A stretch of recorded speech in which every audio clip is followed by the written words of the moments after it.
Councillors, I'm going to open the meeting. It's 5:30 p.m.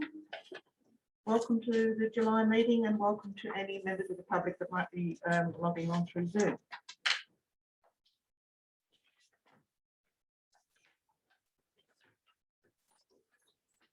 Due to the current COVID-19 pandemic and in accordance with social distancing requirements, the June 2021 Ordinary Council meeting will have limited access for members of the public to attend.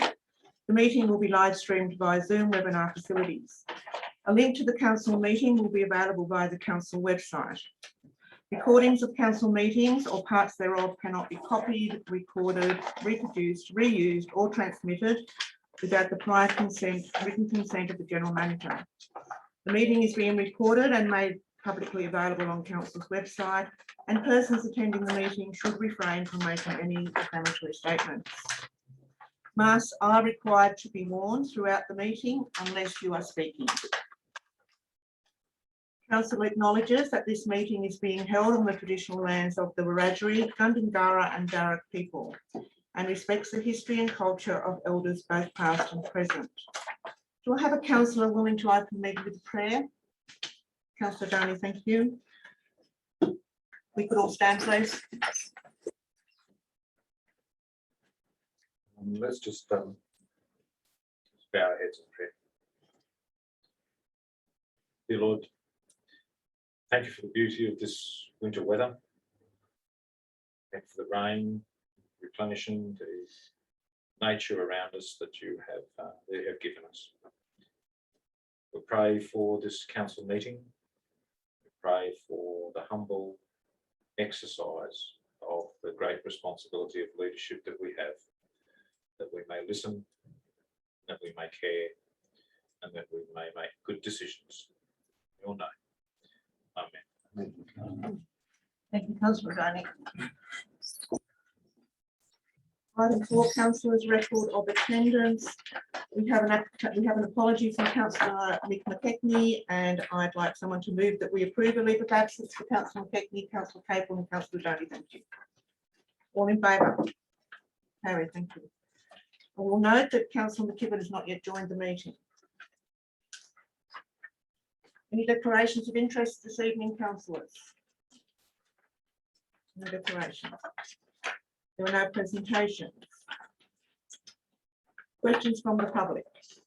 Due to the current health orders and subsequent restrictions on persons able to attend the meeting, the General Manager will read out any comments or questions submitted by 1 p.m. today as advertised. Mr. General Manager, are there any comments or questions from the public, please? Yeah, thank you, Madam Mayor. There is one submission that I'd like to read out. It's made on behalf of Mr. Chris O'Neill, and it relates to report 1309. Good evening, Mayor and councillors. I'd like to have the road naming suggestions I put forward in option 1 if possible. If this is not possible, I would like either option 2 or 3. I've lived in Oberon for nearly 20 years and have been working on the Highlands Estate subdivision for approximately 15 years. I would really appreciate it if the councillors see fit to adopt my road naming suggestions. I plan on completing more subdivision work in Oberon, and if I am lucky enough to be granted the road naming suggestions for the Highlands Estate, which I live in, it would satisfy me into the future for road naming. I've spoken with Lisa from the Geographical Names Board this morning, and she advised me that the suggestion of O'Neill Road has been used elsewhere, but council are able to ask for an exemption to allow the name to be used as the existing road in a gravel forest road and more than 50 kilometres by road, and probably not many resident properties on that road. If the option of O'Neill Road for Road 1 is not possible, I would like Danny's Road in memory of my father. I would also like to have Robbins Road for Road 4 in memory of my mother, as Forest Road is not possible for Road 4. Any help would be greatly appreciated. Regards, Chris O'Neill. Thank you, General Manager, and as this matter will be dealt with later through the meeting. Page 7, councillors. Item 8, confirmation of minutes. The recommendation is there that the minutes of the ordinary meeting held on the 15th of June 2021 be confirmed. Can I have a mover, please?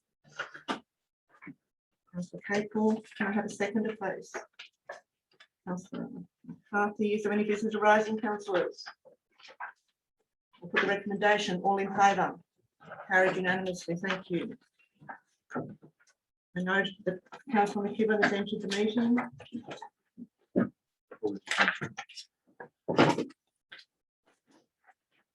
Page 8, councillors.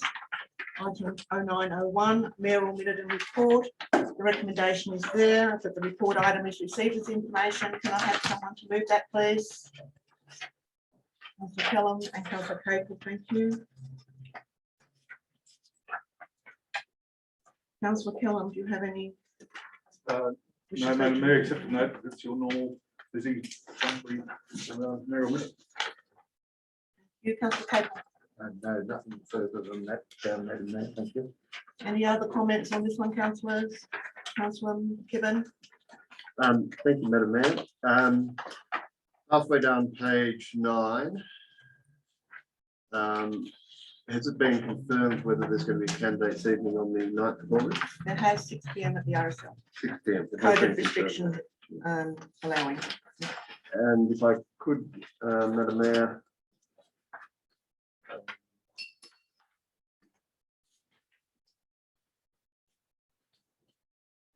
On page 11, about a third of the way down, a meeting, correspondence from Robert Warnford about noise from neighbouring facilities. Is that the board facility or some other facility? That's the Flying High motorcycle facility, and has been referred to staff for comment and investigation. Has there been other complaints about it, Madam Mayor, or is this This is the first one for a very long time.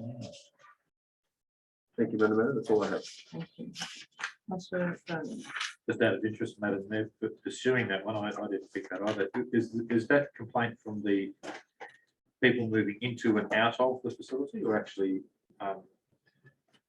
undertaking the activity within the facility? Both. Any other comments on this one, councillors? Putting recommendation, all in favour? Carried. Councillor McKibben, you are allowed to remove your mask if you're speaking, all other times. I'm having trouble. My glasses are fogging up, Madam Mayor. If you wish to speak, you can remove the mask. What do I do if I'm trying to read when it's fogging up? Same problem we all have. Yeah. Page 12, councillors. Notices of motion, item 1001, intersection O'Connell and Mayfield Roads. Motion is that Council Right to Transport for New South Wales Parks and Minister for Regional Roads, the Honourable Paul Toole MP, to find out where the Mayfield Road turn off on the O'Connell Road upgrade is up to. As Council was told, it was in the 2020-21 program, but nothing has happened. A mover, please. Councillor McCarthy, and a seconder, please. Councillor McKibben, thank you. Councillor McCarthy, do you wish to speak to this motion? Yes, Madam Mayor. I think just by sending this letter on, it's going to keep the pressure up. As we're seeing with the unfortunate incident on the Mayfield, on the Mitchell Highway, they tried to deny it, but is it Phil Donato, the member for Orange, stood up, publicly showed the letters from the community, and he'd written, yet the road minister denied that apparently been written to. So we've got to keep the pressure up. We've got to get this road intersection fixed. It's got bad side distance. It needs a slip lane, and the letter ain't come across as much. Thank you. Right. And I refer councillors to the Director of Technical Services report on page 113 for an update on how council are continuing to keep the pressure up. But I'm more than happy to write a letter and agree with those sentiments. Councillor McKibben, do you wish to speak to this? No, Madam Mayor, I think Councillor McCarthy said what's needed to be said. Thank you. Any other comments on this one, councillors? Put in recommendation, all in favour? Carried, thank you. Page 13, item 1101, council and delegate reports. Upper Macquarie County Council meeting, 16th of April 2021. The recommendation is that the report item is received as information. Can I have a mover, please? Councillor Capel, and a seconder, Councillor McKibben. Councillor Capel. Pretty straightforward, Madam Mayor. I can confirm that the next meeting, and I think I must have forgotten to put it there, will be on the 6th of August. Other than that, pretty straightforward. Thank you. Thank you, Councillor McKibben. Madam Mayor, I actually wasn't the author of this. This was Councillor Capel. So that if you can make that change, please, at the top. And the next meeting on the 6th of August is currently scheduled to be held at Blaney. And there will be a follow-on. No, you're smiling at me. Well, there's been a COVID case there today. Oh, yes, is that, yes, I was aware. It's currently scheduled, I said, to be at Blaney. Not at Purina, I can assure you. So that may change. Yes. The only other thing is that there was as Councillor Capel said, there was a very strong commitment from the Upper Macquarie County Council members that we should initiate one or more cases to enforce biosecurity obligations where, because we have now there are a number of them that where people have not complied with the penalty infringement notices. So there was strong endorsement for a notice of motion that I actually raised. So yes, and that was heartening that where we've tried all methods of encouragement and $1,000 fines, that we should move to the next level. And in concept with that, we have written to the Minister for Agriculture, Minister Marshall, who also has COVID, and the local member seeking some support for financing legal costs in relation to those potential actions, because it's nowhere catered for in other areas. Thank you, Councillor. Any other comments on this one, Councillor? Councillor Capel. Right of reply. Thank you. Yeah, this is the county council is facing one of it's a fairly serious issue. This one, I mean, the county council is the regulatory body as far as weed control goes, but the cost of initiating legal proceedings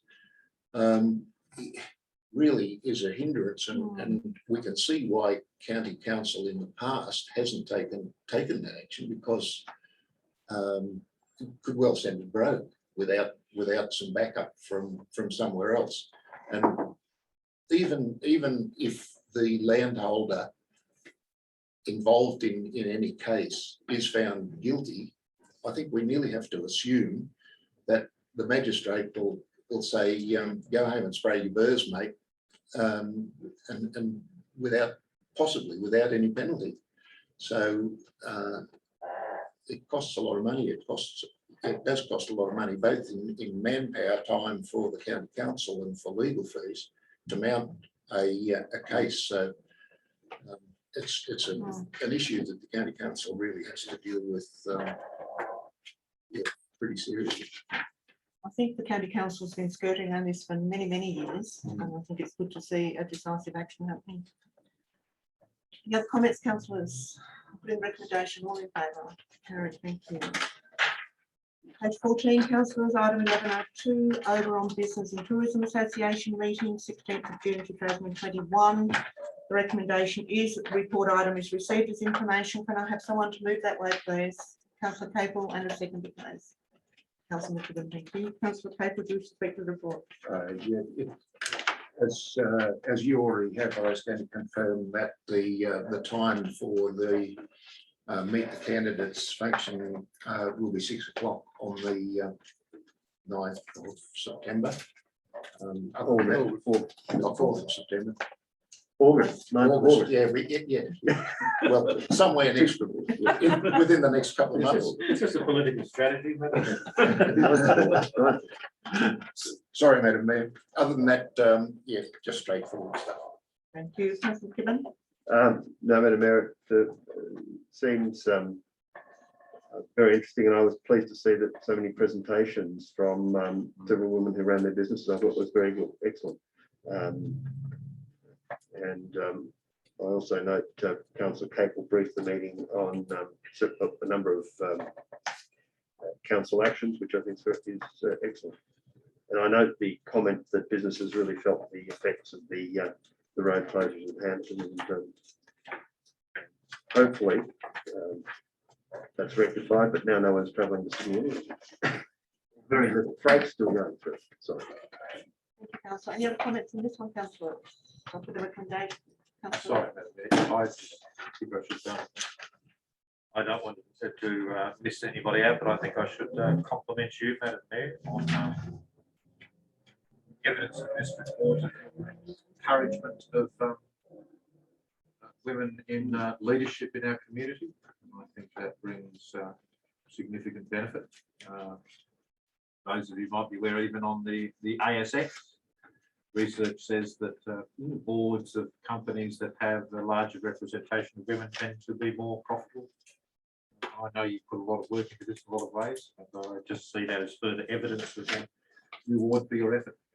So, thank you, Madam Mayor. In recommendation, councillors, all in favour? Very thank you. Committee reports, page 16, item 1201, Oberon Youth Council.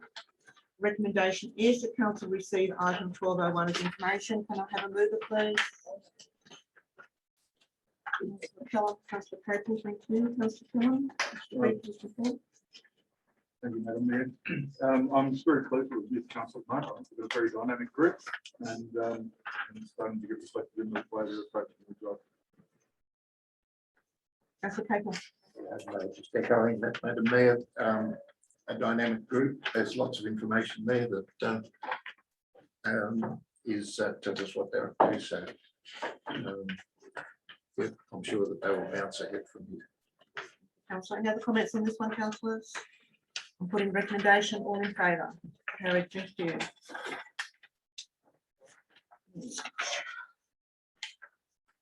Page 24, councillors, item 1202, Black Springs Community Hall Committee meeting. There's a recommendation in two parts that council receive report item 1201 as information. Should be 1202, I feel.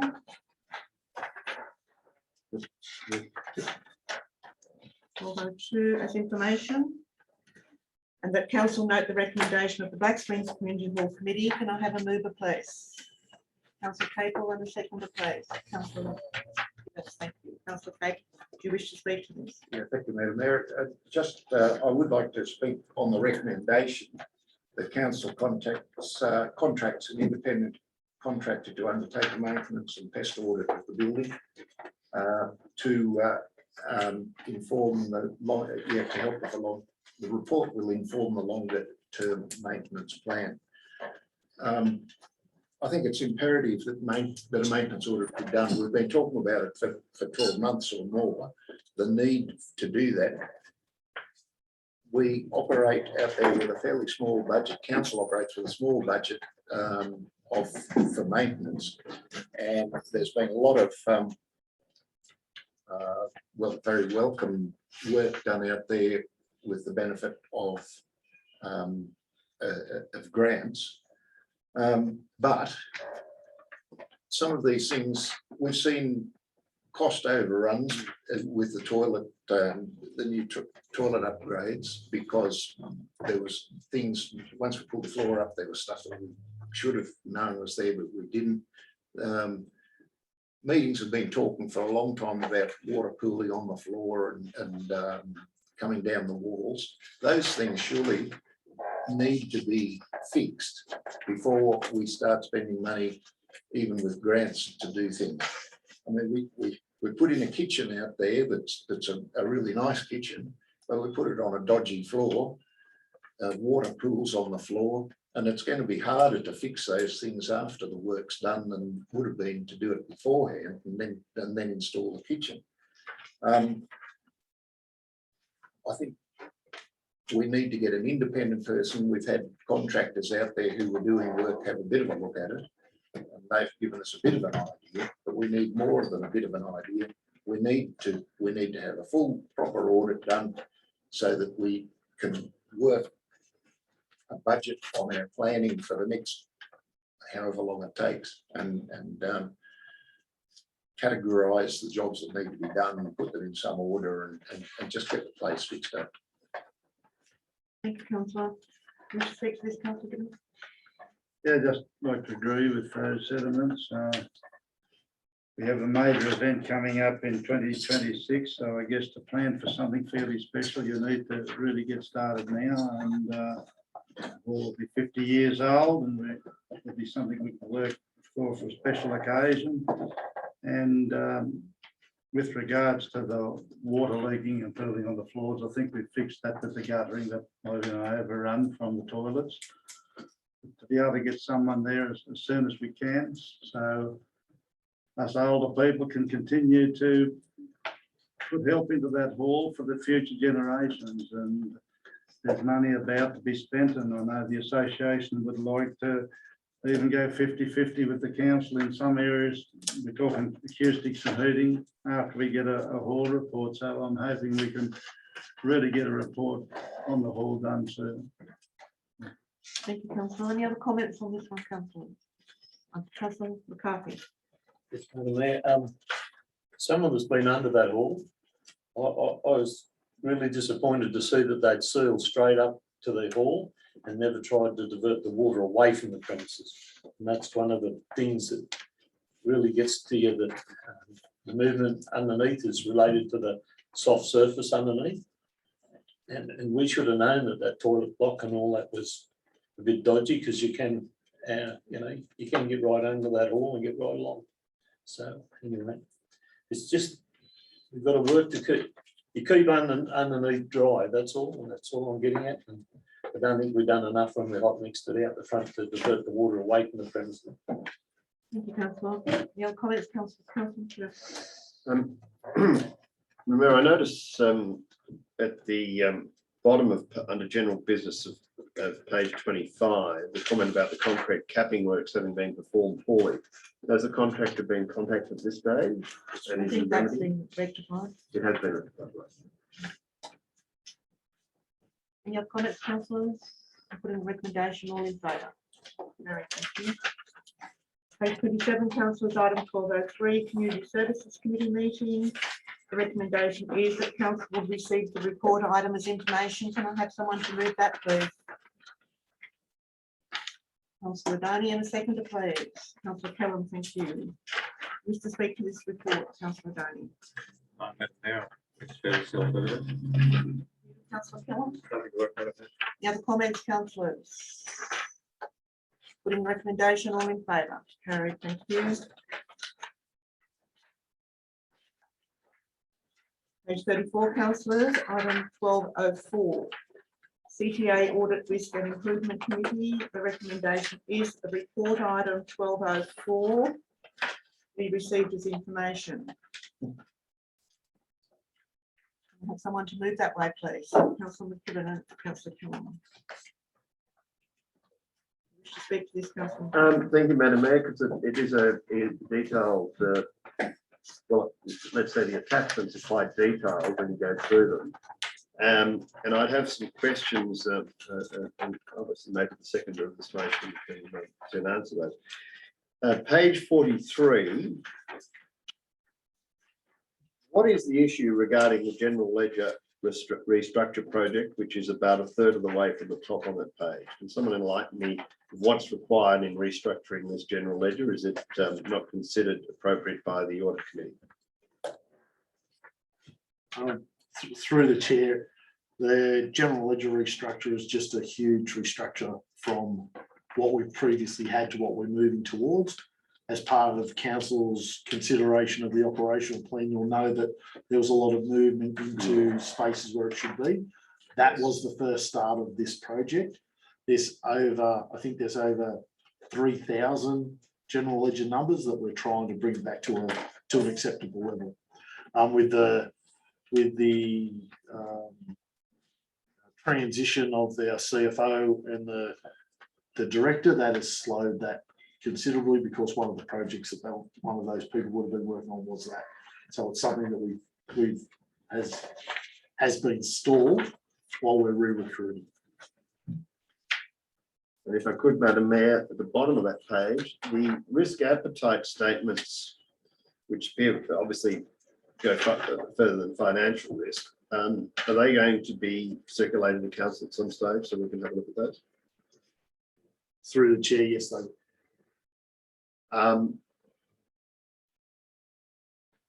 I note that on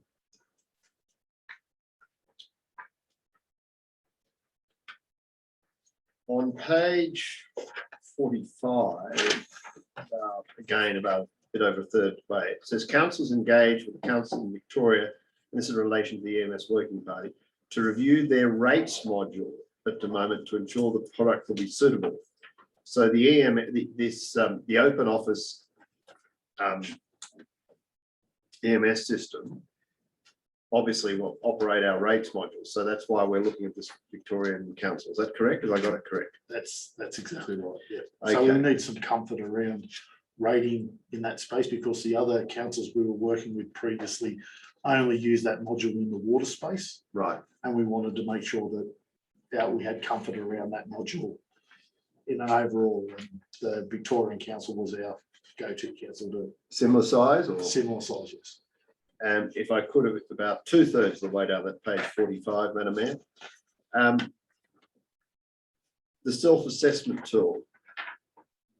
Which self-assessment tool are we talking about there?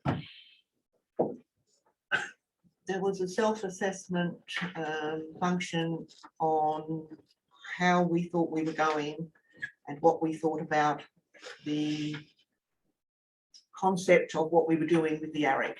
And both councils did a survey, or all members did a survey, and that went back in, and the results of that with self-assessment, and that's as discussed within this report. Okay. And if I could, Madam Mayor, there is a suggestion, I think, within this report that we may not continue with this, obviously, this joint audit committee, and that may segment it, isn't it? Is that correct? Into Lithgow for one and Oberon for one. There's a suggestion that the two councils are moving at a different pace or at different stages, and that's one of the reasons we would look to go. We may have the same audit. There's various suggestions I see for the next council to obviously come to a determination on. We may have the same members, but that we wouldn't have a combined audit committee. They'd act as the audit committee for Lithgow, and then they'd act as the audit committee for Oberon. Maybe you could enlighten us on what the major differences are that have led to at least one of the audit committee members. I know it's in here because I've read it, coming to that conclusion, and there seems to be some agreement from other members as well.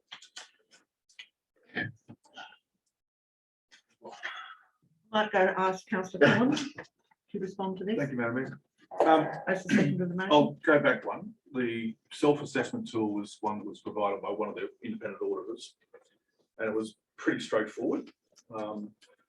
We assessed them against what the terms of reference are, and there are joint terms of reference, and we found that the performance of the audit committee overall was not fulfilling the terms of reference. Lithgow had a different point of view, and that's fine. I think they were assessing against different criteria than what we were.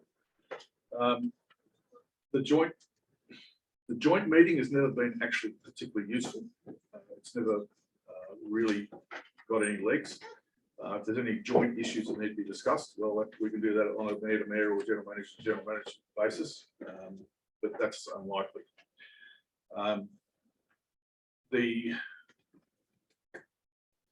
We are at different places in the audit processes. We've been focusing on, for example, the Sendium audit and the road audit and those sorts of things, whereas Lithgow has been looking at other places. And I think that come the new council, one of the first things will be that needs to be led by the general manager, I guess, is looking at what the audits for the next couple of years will be. Now, they are not necessarily, they're not financial audits, because financial audits are always done by the Auditor General. But these are performance audits or audits in particular areas such as cyber security or health and safety or whatever. About risk. About risk. One of the independent members is decided not to return next year, and that's fine. That gives us a chance to, or gives the new council a chance to recruit a new independent member. And at the moment, we have 3 accountants. I think that means everything is viewed through an accounting lens as opposed to sometimes a performance lens is what you want. Thanks, councillor. Okay, thank you. You happy with that, councillor? I am thinking, Maria, I'm prepared to move the motion. Councillor Kern, do you wish to add anything further? No, Madam Mayor, that's all I need to. Any other questions on this one, councillors? Putting the recommendation, all in favour? Carried, thank you. Page 46, councillors. Reports for decision. Item 1301, independent living units update and review. There's a recommendation, councillors, in 5 parts.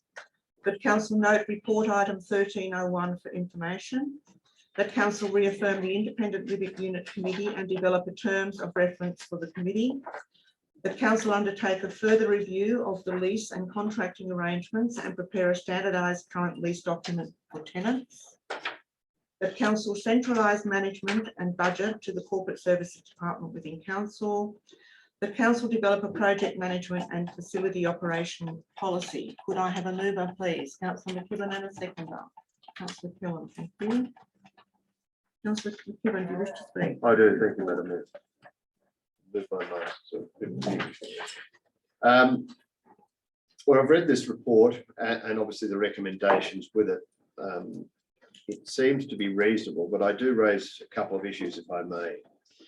Bottom of page 46, Curtis Street maintenance.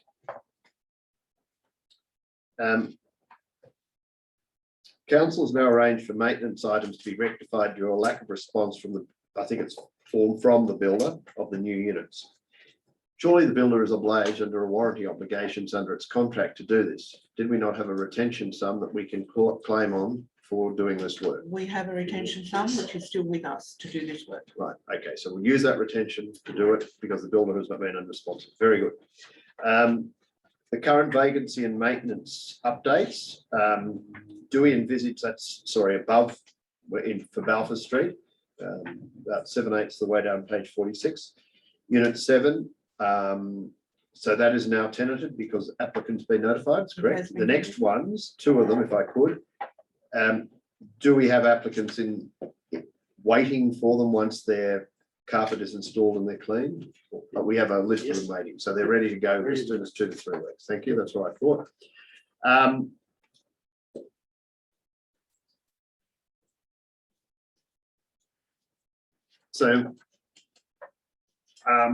I wondered whether a further recommendation needed to be the compilation of the terms of reference, which is referred to under governance at the top of page 47. Or is that going to occur anyway? It talks about reconstituting, if I can put it that way, the committee to run these units. Yeah. And then it talks about developing terms of reference. I wonder whether that should be a further, I can't obviously ask for that to be added as I've moved the motion, but maybe some other councillor. Motion 2, councillor. Oh, is it? Yeah. Oh, and develop terms of reference. Sorry, I must have Alzheimer's. Sorry, yes, right. Under the lease and tenancy contract, which is about halfway down, residential tenancy agreement. I take it we have to use as the basis of that the standard New South Wales residential tenancy agreement, do we, for these units? Are we obliged to do that? Through the chair, they are residential units. So yes, there's an obligation to, from my understanding. Fair trading requires you use the residential tenancy agreement because it's the, yes. So all we can add to that is obviously you have your condition reports and you can add special conditions. So I take it that the direction is going to be to ensure that the special conditions, which may also include the car parking and other ancillary areas, will be included as special conditions to that residential tenancy agreement, the standard New South Wales residential tenancy agreement. Through the chair, for each of those who get a benefit out of those. And that the facility rules and regulations will either be attached to the lease or be referenced in the tenancy agreement. so that they are obliged to comply with them. Yes. Okay, that's fine. I want to make sure it all follows correctly. I think from the investigation council, it was clear that there was a number of different processes used to coordinate lease agreements, and we're looking to centralise that through one up-to-date standardised document. I understood that was the case. Yep. But I just wanted to ensure that we have appropriate special conditions attached. Yep. Which may refer to everything from pets to, carports to everything else. And that there is a specific reference to the facility rules and regulations. Because if they're not in the residential tenancy, they should be referenced in the tenant has to comply with those. Okay. Look, that's fine. I commend this report because it seems reasonable to centralise the control and also to revitalise the independent living units community and having appropriate terms of reference and the other recommendations. Thank you, Madam Mayor. Thank you, Councillor. Councillor Cullen, just like this. Thank you, Madam Mayor. I agree with Councillor McKibben. In fact, I think this change of management process will resolve a whole range of problems. Always aggregating the authority and the responsibility is a good move in any organisation. I note with some misgivings the public liability requirements for minor contractors, and I think there needs to be more discussion about how to resolve that. But I would expect that council has a risk-based approach for what's happening, and I'm not saying they shouldn't have public liability, but $20 million for someone who is just a handyman is probably a bit over the top. I think this is Through- under consideration. Through the chair, cleaners are one of the problems that we're having, not necessarily handymen, because handymen have the potential to, in fact, need additional public liability, but it's those types of issues that we're facing that we need to resolve here. Is there any other comment on this one, councillors? Councillor McCarthy. Yes, Madam Mayor, I thank Matt for the report.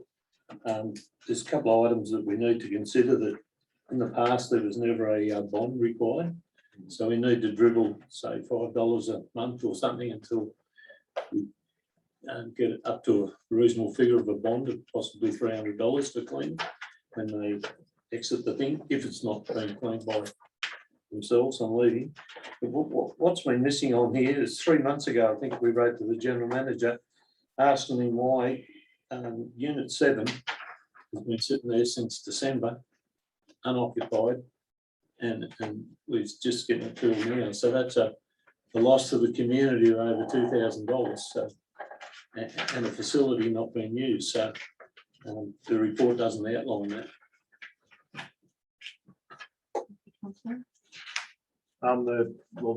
Through the chair, the issues that have been raised are very much the ones that we've just talked about here. It is trying to find appropriate persons to undertake the work. Yet there has been a delay in having that completed as the report outlines. The whole purpose of coordinating it into one space is a way of trying to minimise those issues moving forward.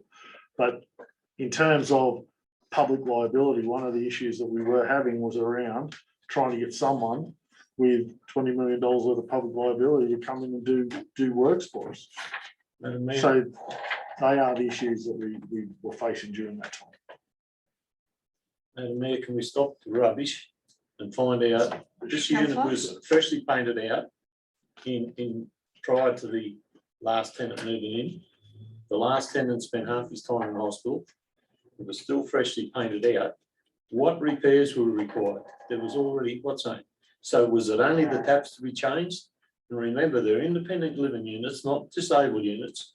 Was it only the plumbing? Like, this is what we haven't been detailed to. What repairs were required? That's what I'd like to know. I don't know how that's going to change this Right. recommendation, councillor, going back. It's not going to change the I think this is an recommendation, effort. I Madam Mayor, think but this is an effort to remediate I appreciate this. mistakes. But a part of the report, I believe, was why this unit had sitting there so long.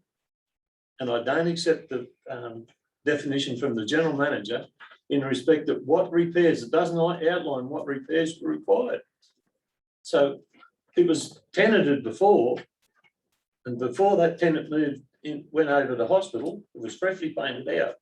I'm sorry, I just can't understand why the report wasn't given it. Hang on, we're waiting on a plumber. We're waiting on somebody. Thank you, councillor. We'll take that as a comment. Thank you. Councillor McKibben, back to you. Right, reply. Thank you, Madam Mayor. On the 20 million public liability, I mean, whilst it does appear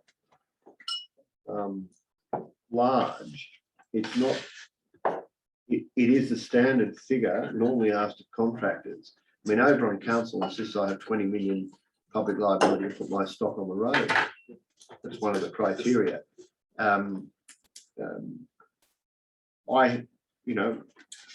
I have to have $20 million to run Andrew McKibben Consulting. It's not an unusual figure to ask. I realise it has become the accepted type of figure because a quadriplegic can get 16 million. If cleaner leaves something on the floor, someone slips over and ends up a quadriplegic, what do we do? Thank you, councillor. Any other comments, councillors? Putting recommendation. All in favour? Against? Carried, thank you. Case 48, item 1302. Draft Oberon Council Plan of Management of 24 Crown Reserves. There's a recommendation in 6 parts, councillors. The council endorse the draft Oberon Plan of Management for 24 Crown Reserves. The council note the native title manager advice from CGM Planning and Development regarding the draft plan of management.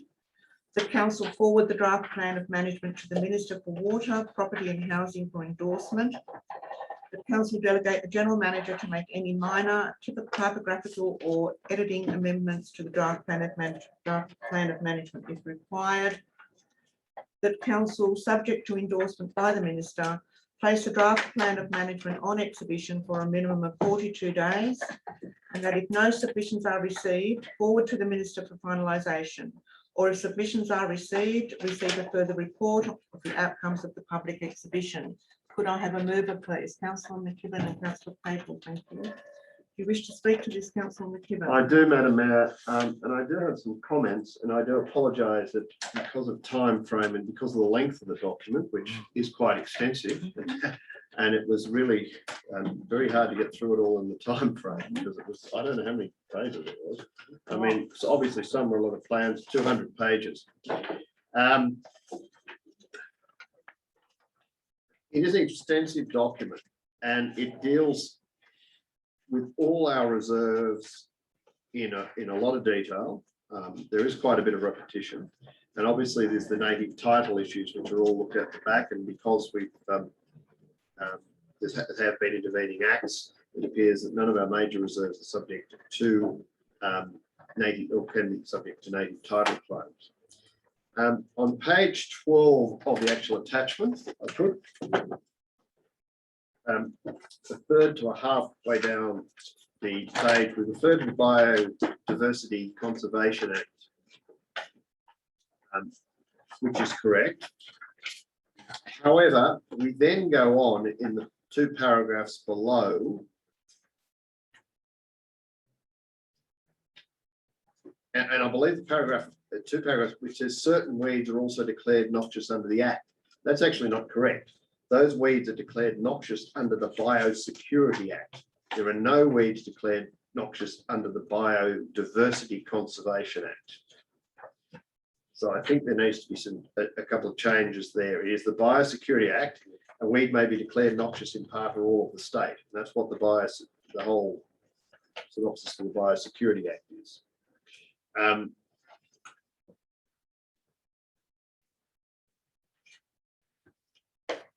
Not the biodiversity conservation. That's right. You're confident of that?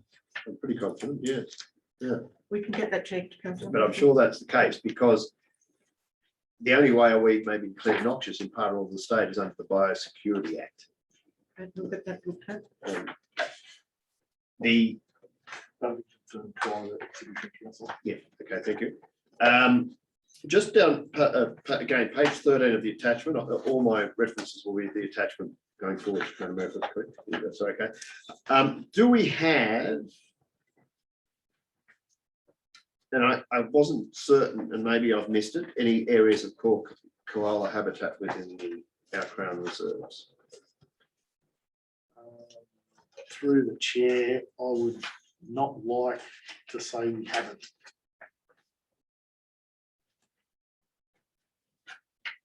I can't confirm, I can't. That's confirm probably, whether I it didn't is. see anything mentioned, but I may have missed it because it is such a long It's a document. requirement to have the. Yes, I that realise. considered as part of this. Okay, but are we aware of any at the moment? Not that. Now, one of the, on page 23, if I could, Madam Mayor, Council member, I just would comment that our awareness of koala populations in our local government area is only just developing. It relies very much on community input. So the belief is it's much more widespread than we have yet the evidence to support. So it's difficult to answer that question about do we have any positive designated areas. It's just the information is not, it's very imperfect. well, Thank you, Madam Mayor. yeah, absolutely, in the Bathurst shop at Regional Council, I mean, we all know that Rockley Mount has koalas on it. Whenever I go to Blue Road to Newbridge, just outside Newbridge, that push on the, I suppose it's the battle hill between Wimbledon and Newbridge, I've seen several koalas there. I think, for example, last night there were Okay, Councillor. reports of koalas on Beaconsfield Road. Right. Okay, we're still with you, Yeah. councillor? So one of the things I noted is that although we're allowed, and this is page 23, down to the top other estate, the POM allows that estate for the provision of public utilities and works. There seems to be an exclusion in relation to telecommunications facilities. They're not considered public utilities, I noticed from somewhere else. Is that correct, General Manager? That's correct. However, they sit under a different provision being the Telecommunications Act.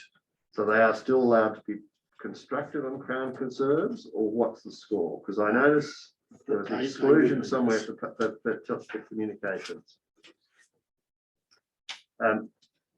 Okay, I just asked the question. Page 25, about 2/3 way, the Campbell's River Reserve.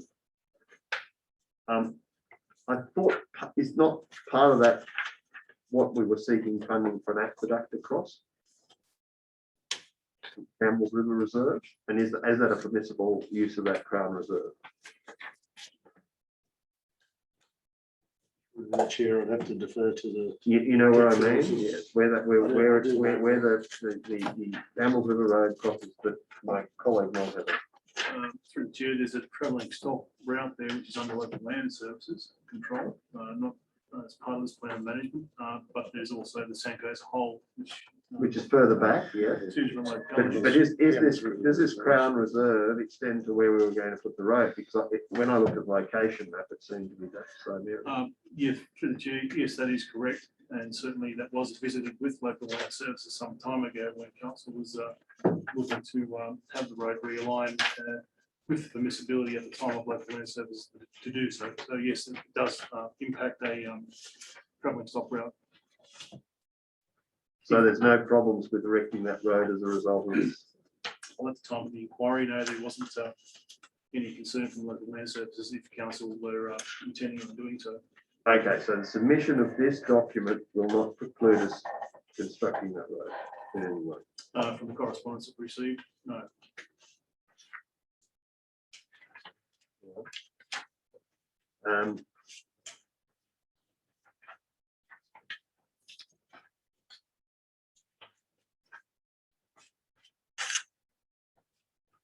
Madam Mayor, I think they're basically the major issues I had. I did read, I've got a couple other comments, but I read with interest the detailed report from the native title manager, who I'm assuming is an employee of CLM to prepare it. It's been stated.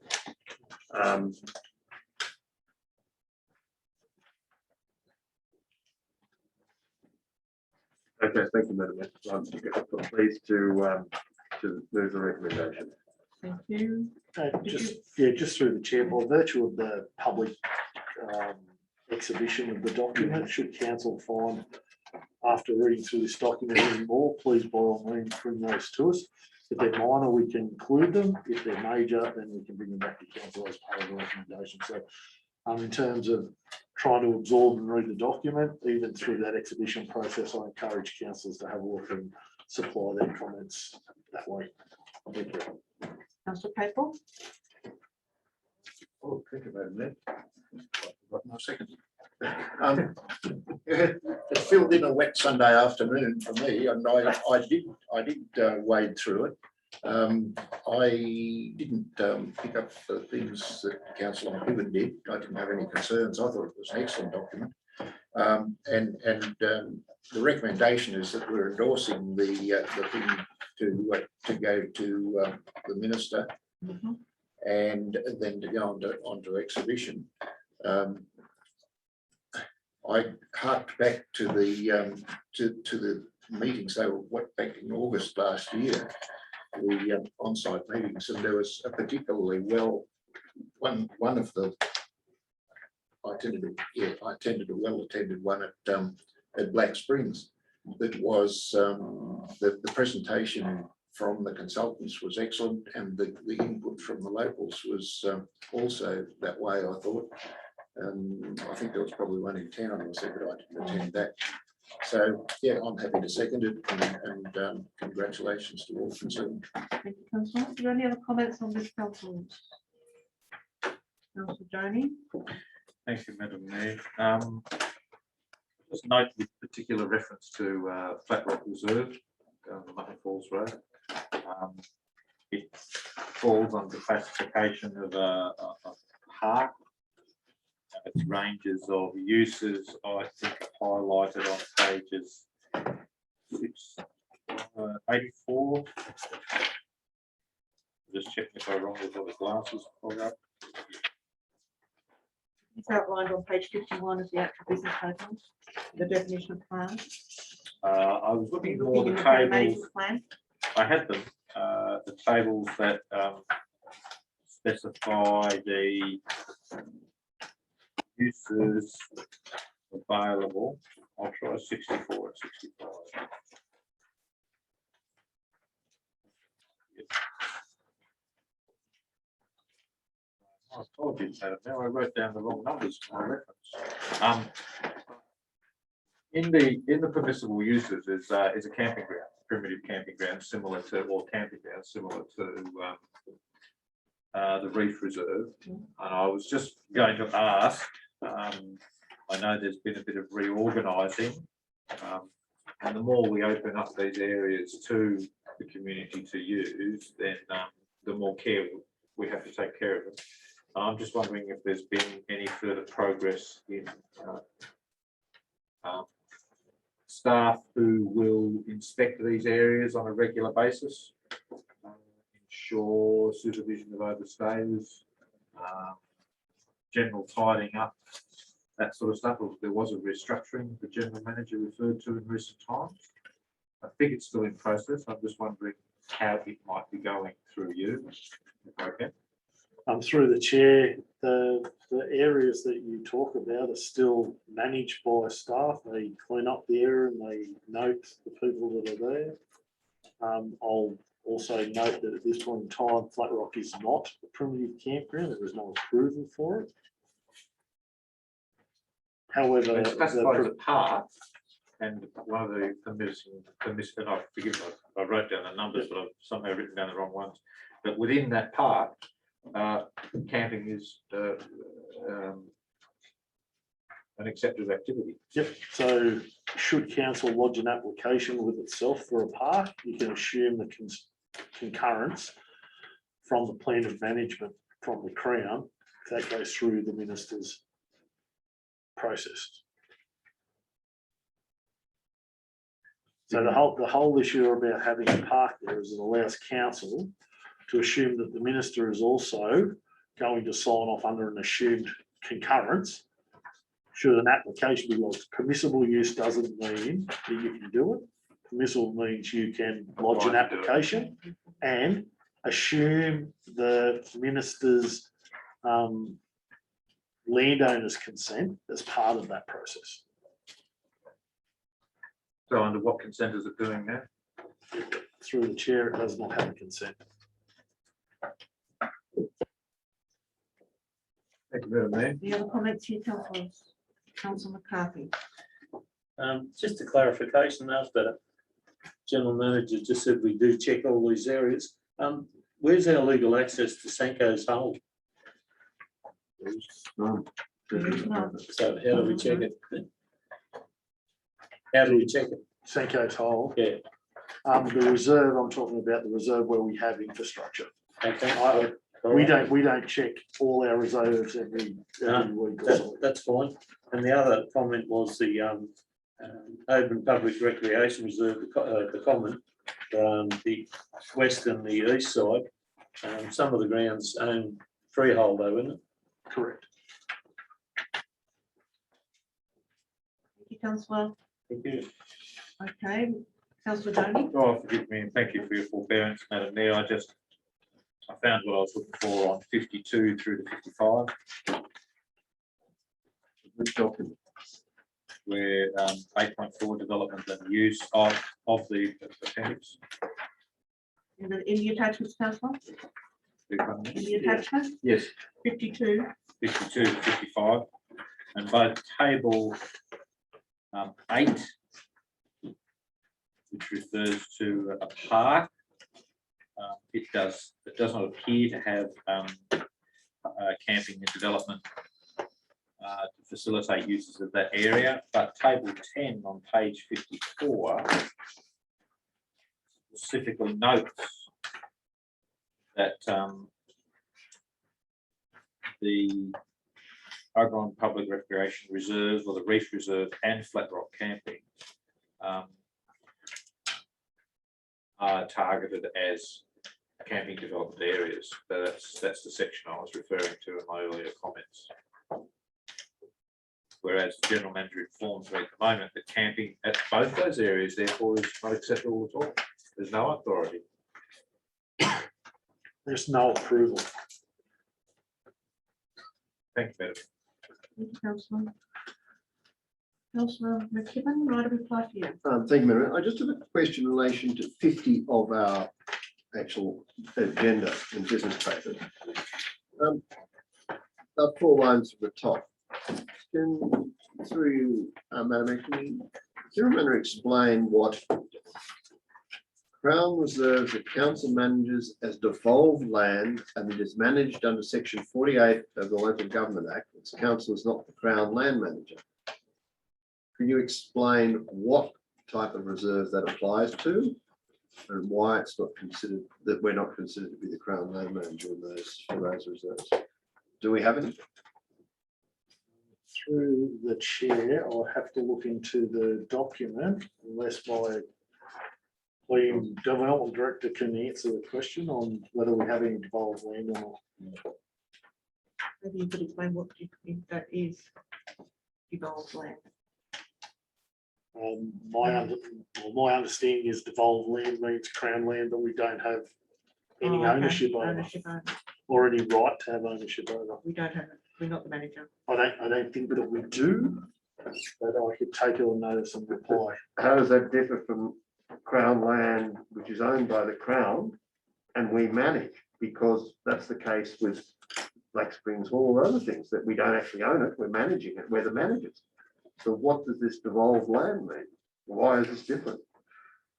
And because it's council isn't the Crown manager, I would think that But it says, as council is not the Crown manager, that is managed under section, reserve the Crown reserves that council manages, and then it says council is not the manager. Well, how can you be manager and not the manager? so the plan management does not include Yes, Crown Crown reserves reserves that council manages as devolved land. And is managed under section 4, as council is not the Crown land manager. So we manage it, but we're not the Crown land manager. So we have little to no rights over it. Okay, Maybe the gentleman can check. I think we take it on there. I'm happy to provide a definition of that to you. But an example, Yeah. maybe, if we have some. Any other comments here, councillors? I'm putting the recommendation in 6 parts, all in favour. Carried unanimously. Page 54, councillors. Item 1303, development application 102021.37.1, 2-lot subdivision, dwelling, house and shed at 34 Springfield Street, Oberon. Recommendation is in 2 parts. The council varied controls C.5.7 setbacks and C.5.5 building height plan on the subject site, lot 22 in DP 1243434, to allow reduced primary and secondary setbacks for the dwelling and the building height plan of the shed. That a division be called in accordance with section 375A of the Local Government Act 1993. Can I have a mover, please? Councillor McCarthy, can I have a seconder, please? Councillor Caton, thank you. Wish to speak to this, Councillor McCarthy? Madam Mayor, it's pretty straightforward. It's just disappointing that you set these larger blocks away for a different use, but unless you put a caveat on it, you don't get the, anyway, someone's smarter than the rest of us. Thank you, Councillor. Councillor Capel. Madam Mayor, I've read the recommendation and the comments, and yeah, while I'm a little bit disappointed, like Councillor McCarthy, I can't see any reason for it not to go ahead. So, I'll second. Any other comments on this one, councillors? Councillor Donny? Madam Mayor, I was seeking clarification of access to proposed lot B. Clarify that for me. Okay. Councillor to the director. I have the same question. Through the chair, if the subdivision plan, councillor Donny, Yes. on there, access to the property, lot A would be from Springfield Street, and lot B would either be from the street down the side here or the rear. Sorry, so there is a proposed road, The road has been built, has been built. and finished. So it comes around, wraps around, there's a cul-de-sac at this end. And there's a dead end here at the moment, sorry, at this end, which will be added on to the further stages of the subdivision. Thank you. That has been signed off and council has issued the subdivision to the area. Thank you. Second one, Madam Mayor, I share Councillor McCarthy's concern, the loss of the block this size. That's actually the second instance, I think, of significant disappointment in this project where this was meant to be provision for, I think, a preschool or available 2,000 square metres, plenty of room. Now, of course, it's been carved up and sold. And then on the other hand, we were also enticed with a park, which turned out to be a transmission station and a stormwater pump. I don't know how we police those things better, but I think we need higher expectations of the developers and the plans that they put before us, that when they say this is what it's going to be, then we ask for greater community asset and that it's protected into the future. Both the community type assets here have proven to be completely false, worthless. Thank you, Madam Mayor. Madam Mayor, I have some sympathy with Councillor Donny. I think we have to be much more rigorous in our approach to subdivision and make sure that our expectations are met, and we make it very clear what those expectations are, and make sure that is part of the subdivision consent process. I don't think this actually meets the expectations we have, or the council had at the time. Councillor? However, it is legitimate within Yeah. the planning rules. Thank you, Madam Mayor. I tend to agree with Councillors McCarthy, Donny and Kellam on this, but suppose through you, Madam Mayor, how can we, to the Director of Planning, how can we ensure that what we believe the expectations are, and the expectations are at the time that the planning is actually approved originally, that we will achieve what is the intention, rather than have this sort of situation occur. Councillor? Through the chair, thank you. Yes, that would obviously need to be considered at the assessment stage and or adding conditions to the consent and or adding, as Councillor Carty said, some sort of caveat or if it does permitted onto the property through a section 88. Through the chair, that doesn't preclude someone lodging an application for something that's permissible on the land That's right. and in accordance with the zoning provisions that are That's right. outlined with your LEP. That's right. So we have So the thing would be is that as part of that consent, you would nearly have to do a planning proposal in your own right to preclude what you expect to go on that land. And I don't know whether anyone would do that. So under a planning legislation provision, there's very little council can do other than what's available to them in terms of either approving or refusing an application. If the director would like to say something? Yeah, through the chair, just a point of clarification with regards to the sewerage pump station that's located in the open space provision is not an uncommon practice. And I think in the stages of the Springfield Street development, it's the lowest point or land gradient. It is the intent of future development, which is permissible further to the south, that pump station will be removed at a later date and relocated to cater for the upper development that currently exists as has an approval. So that will ultimately disappear over time, as will the stormwater detention basin right next to that open space area that can be developed into a playground. So in reference to the electricity Padmount Station, it is actually located within the road reserve.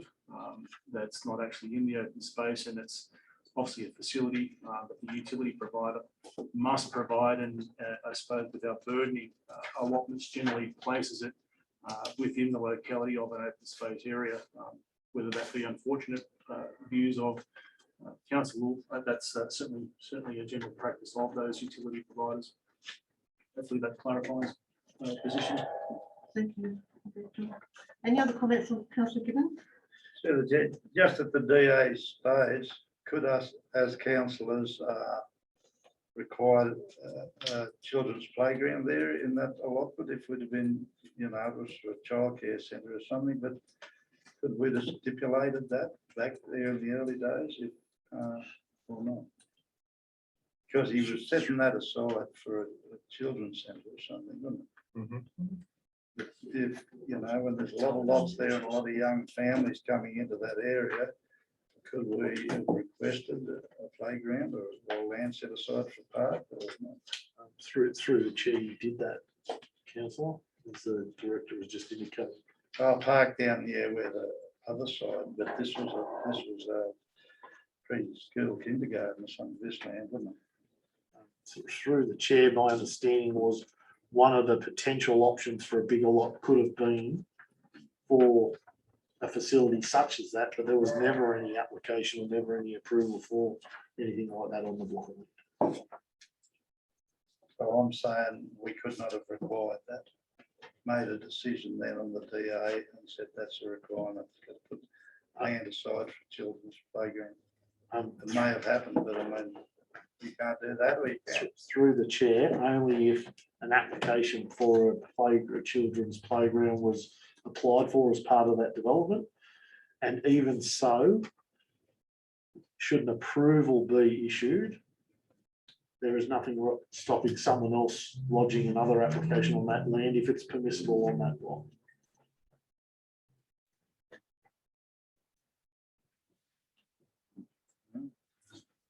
Any other comments here, Councillor McCarthy? Just to reply, Madam Mayor, thank you the actual development application meets the requirements other than the setback. But council need to be conscious if we provide a lot out of Black Springs that we could fall into the same thing without a cave in on the block. Councillor. Putting the recommendation, councillors, all in favour? Carried, thank you. Page 1304, councillor, page 60, item 1304, councillor.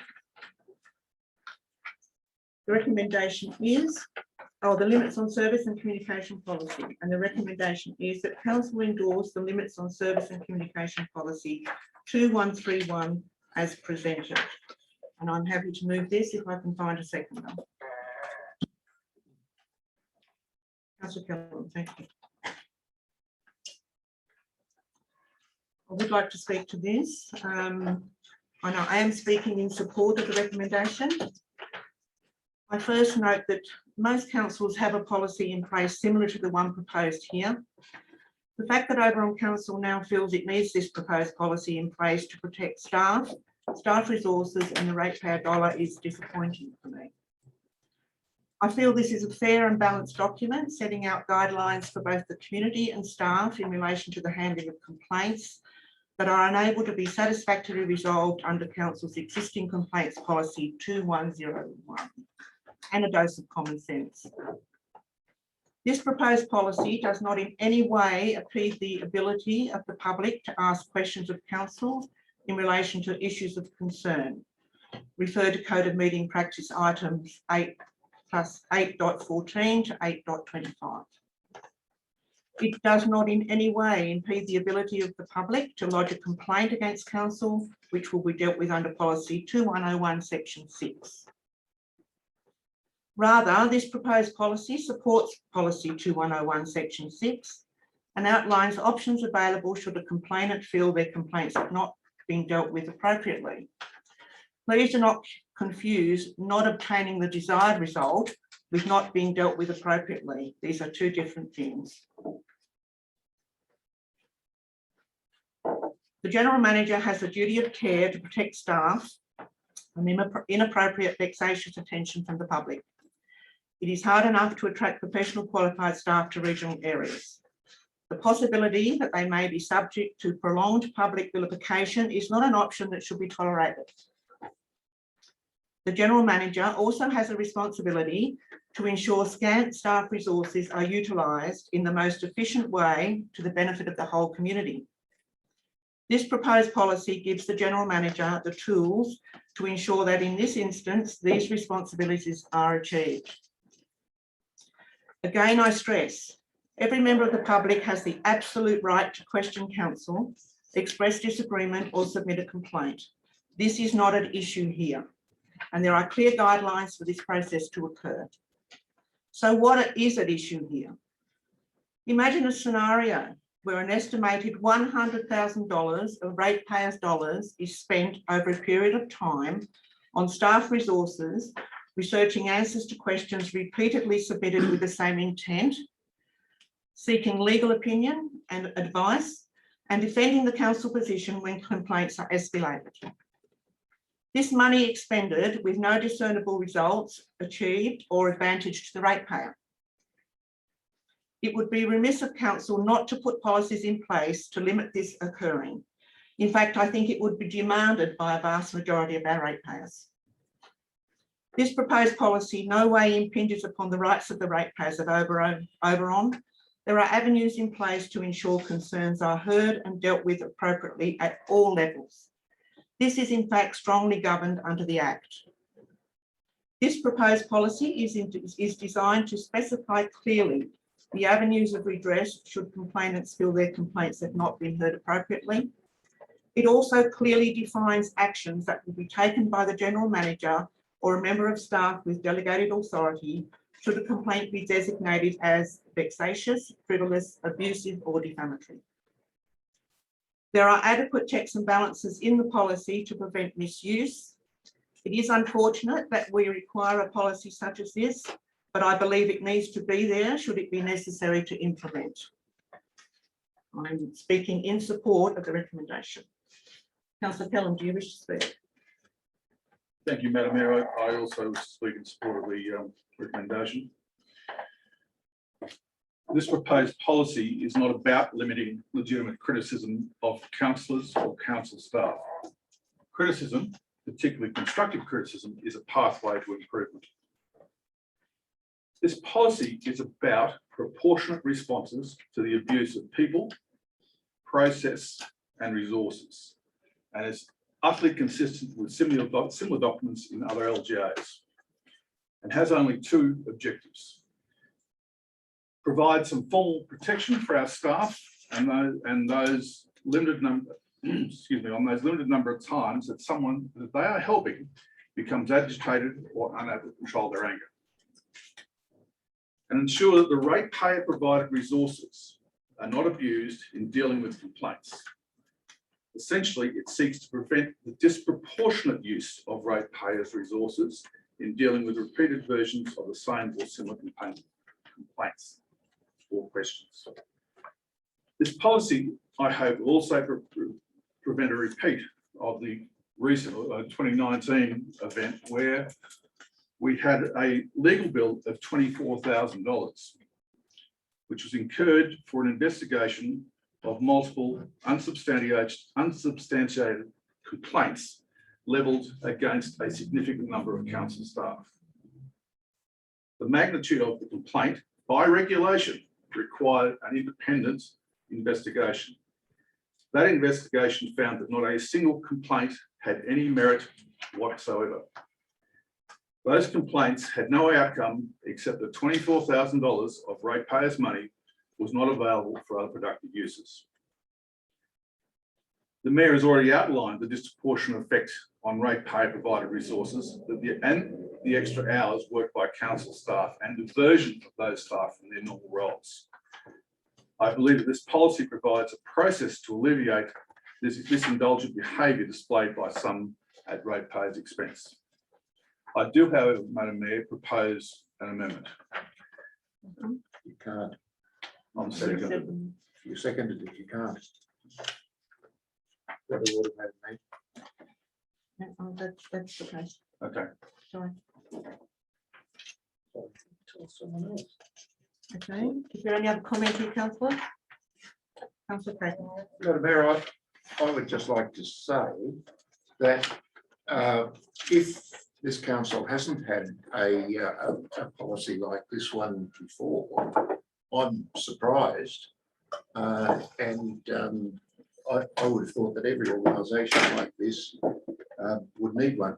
I would, you know, sometimes I live in fairyland, but I would hope that this policy would never have to be put into place, because, you know, I would hope that we didn't receive correspondence that contains substantial inappropriate content, or have callers on the phone that use inappropriate language, such as strong abusive language. I know, as I say, I might live in fairyland, but we do get those things occasionally, and we have to be able to manage them. And I think this policy is something that we should have had before, and I'm supporting it now. Thank you, councillor. Any other comments? Councillor Jones. Madam Mayor, just through you, can I just clarification for the decision-making steps taken for when this policy is brought into action? Because it says it says council may impose limits, general manager may do this, may do that. Can I just have it clarified for me when and how this policy is brought into active role with any individual or group? Who makes that decision, where and how and when? Or not why, but who and when? So through the chair, depending on what it is, an abusive phone call, it gives the staff confidence to be able to know if they hang up on that person, there is a policy protection around why they've done it. Okay. So in that sense, a director perhaps? Is that correct? Or general manager? No, in that sense, it's anyone within the staff who receives the call where that may occur. So it's some protection around staff being abused on the telephone. In terms of written correspondence, it goes through a process, and that's outlined in this where that can occur. But ultimately, there is also a level where it needs to sit with the general manager in terms of the resources that we provide to going through a number of actions that otherwise this policy allows for some consistency over. It allows us to have some delegation to deal with those matters that could potentially be unreasonable costs on the council.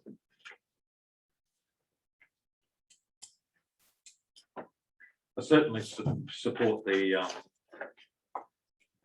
protection of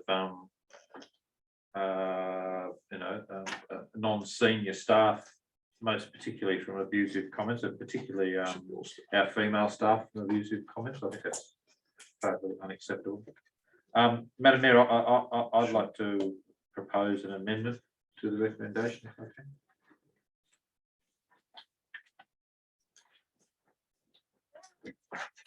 What was your amendment, councillor? I think we could almost take it as an addition, depending on the movers and the seconders, but it reads that the general manager provide a confidential report to council after any instance where this policy is used in relation to an individual or group. This report is to comply with privacy requirements within the Local Government Act. I think if they can get a second on that amendment. We have a second for this amendment. Councillor Clayton, thank you.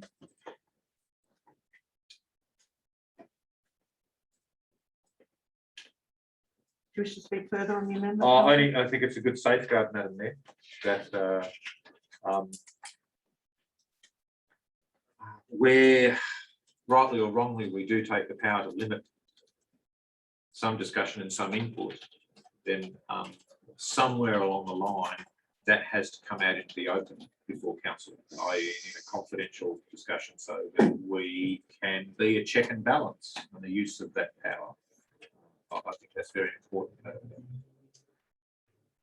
you. Councillor Capel, do you wish to speak to the amendment?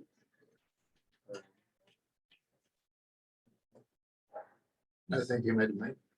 I support it. Is there any comment, councillors, on the amendment? I support the amendment, Madam Mayor. The amendment. Okay, councillors, if there's no comment, I'm going to put the amendment. The recommendation now reads that council endorse the limits on service and communication policy 2131 as presented, and that council and that the general manager provide a confidential report to council after any instance where this policy is used in relation to an individual or group. Further, this report is to comply with privacy requirements within the Local Government Act. Putting that amendment, councillors, all in favour? Carried unanimously. The amendment now becomes the motion. All in favour of the motion? Carried unanimously. Thank you, councillors. Now move on. Page 65, councillors, item 1305, returns disclosing interests.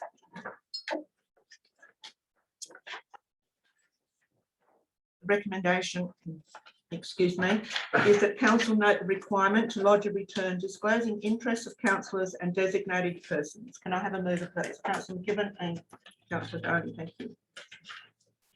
Councillor McKibben, do you This is a speak? requirement of the code, so we have no alternative, and it's part of general governance, so I'd move the motion. Thank you, Councillor Downey. I support Councillor McKibben's comments. Any comments, councillors? Putting the recommendation, all in favour? Carried, thank you. Page 71, councillors, item 1306, Town Improvement Fund. There's a recommendation in two parts. that council adopt the amended ad valorem as outlined in the report, that council use $60,000 from unallocated funds within the Town Improvement Fund to make up the projects as resolved from the 2021-22 operational plan. Do I have a mover, please? Councillor Pelham, thank you, and Councillor McKibben. Councillor Pelham, do you wish to speak to this? Yes, Madam Mayor. I'm a little disappointed that we did not pick this error in the rates determination up earlier, and I am pleased that we did pick it up. But that we should have got this right in the first instance. So I support the amendment to the levy and also the allocation of the foregone funds from the unallocated town group. Thank you, Councillor. Councillor McKibben. Thank you, Madam Mayor. Yes, I read this a couple of times to understand it, but now that I understand where there was a discrepancy, I agree with the comments absolutely that the Deputy Mayor's make, and I'm pleased to second this. Thank you. Any other comments here? Any other comments here, councillors? Put the recommendation, all in favour? Carried, thank you. Page 72, councillors. Item 1307, development application 102020.88.2, modified dwelling location. The recommendation is in two parts. The council vary part B 14.12.9, dwelling setbacks and buffers of the Oberon Development Control Plan 2001, associated DA 10.2020.88.2 for a dwelling with a boundary setback of 35 metres from the northern boundary on lot 5 in DP 1194633, being known as 1023 O'Connell Road, Oberon, and that council that a division be called in accordance with section 375A of the Local Government Act 1993. Councillor McCarthy, thank you. A seconder, Councillor Gibbons, thank you. Councillor McCarthy, do you wish to speak to this? Yes, Madam Mayor. The problem with these blocks is, I think bequeathed, I think that's the way to say it, from their grandfather, from under the old original IDO, long before the LEP and all that come into play. They might have been developed while the LEP was on, but that's the conundrum we have. It pretty well speaks for itself. I don't really want to see the natives planted along the boundary there, because I think myself, honestly, it'll taint the water with tannin, but if there's some other way that they can just plant vegetation to meet the requirements, because that area is very steep. But yeah, I'm happy with the report, and I think it should be supported. And I think with this subdivision, original subdivision, it won't be the first requirement to vary things out there. Thank you, Councillor. Councillor Gibbons, do you wish to speak to this one? I just support the recommendation. Thank you, Councillor. Any other comments on this one, Councillor? Councillor Donny. Madam Mayor, I choose to support the report. I know the block of land, and I was watching it develop, that sort of stuff. I'm just wondering, just slightly how, for our education, how this came about, which to me is not really evident in the development history. This development has been this building has been previously approved. Yes. Yes. And this is a modification. Why was the buffer issue not picked up in the previous approval? Or, in contrast with the developers, proponents, simply go ahead and build it where they wanted to build it? Through the chair. Sorry. Oh, and thirdly, this is in fact what do you call it, a retrospective retrospective modification, is it not? And is it padded down? Through the chair, the original application was approved 50 metres away from the boundary. Yes. And as part of undertaking the development, it was found that the best site was 35 metres away from the boundary, which was outside the perimeters of the original consent. Yes. Which is why they've lodged the modification as it sits now. And what's all the formwork and steel and stuff that's down there now? That's the new location is where they. That's where That's where they the put it. 35 metres was found. before this is passed? No, through the chair, the application was approved in a location. The owner went through the process of preparing the site for putting a slab on. Council did their due diligence in terms of how they go down this path, and they found that it was not within the envelope in which was originally approved. Right, so thank you, General Manager. I support this, and I think it's quite reasonable. I just was interested in the process by which we came around to this position, because as you and I both know, it's there. Yep. Thank you. Council hasn't undertaken any inspections on this until this is approved, Thank you. or not. So, Thank you. In which case, the Jack Hammers will have to come out. Councillor McKibben? Sorry. This is- So, Sorry, I think Council Donny was. I was just figuring your foregoing amendment. So oh, sorry, Councillor Donny, I thought you were. I did, was half there. Is there any adjustments in process or just how we've done it that could be improved in this situation at all? Or it's occurred as it would naturally occur? this is not an error from council. No, I don't know. Well, I suppose that's part of the things I'm wondering. So, really, this people's bacon is on the line in this decision, isn't it? Really, it's all set out. Thank you. Thank you, Madam Mayor. Thank you, Councillor. Councillor McKibben. I support it, but I do think that maybe the applicant of Burns Planning and Development should be advised that in the future we would expect the application for modification should be approved prior to them undertaking the work, rather than a retrospective application once the work's done. Through the chair. I think that's what a council. given. I think that's what Councillor Donny was getting at, but I just think in this instance is probably if the Director of Planning was to say that it has been approved, but Council states to you as a company who does a lot of planning and development work that you really, in future, we would expect this to be approved in advance of the slabs, etc., being laid. Comments noted, Councillor, thank you. Sorry, General Manager, you have a problem with it? No. It's, I through the chair, just difficult for council to do that when we're not responsible for it. We go out and inspect it. Any other comments on that, Councillor? Last one, Madam Mayor. Yeah, I do think, I don't necessarily think it's the company that's put the submission in. I think they're part of Let's Save the Bacon. I don't think it was their oversight either. Thank you, The Councillor. oversight's clearly on the ground.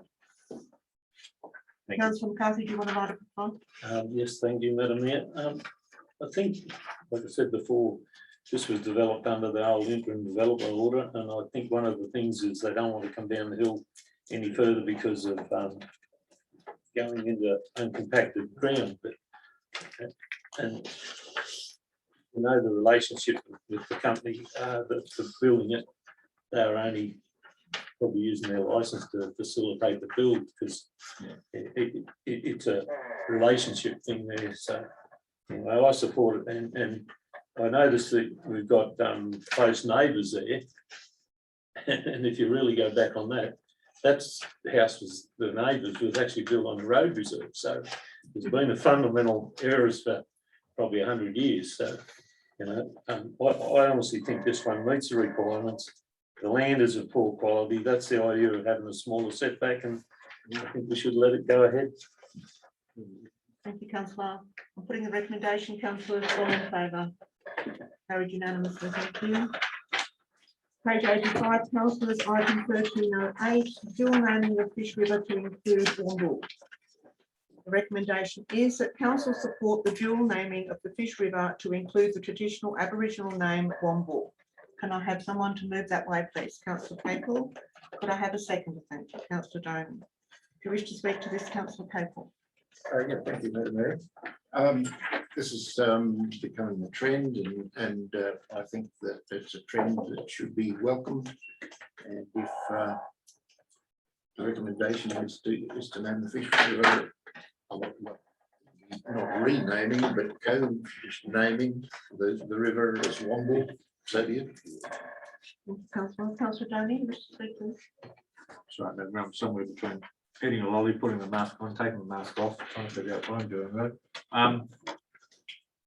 I support this, Madam Mayor, and I actually raised it at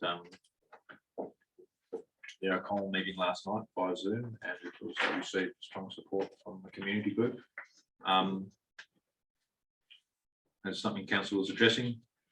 Having lived for 5 years in a fairly multicultural society where there are multiple names, multiple languages, I found that, sorry, particularly in New Zealand, where this is far further advanced.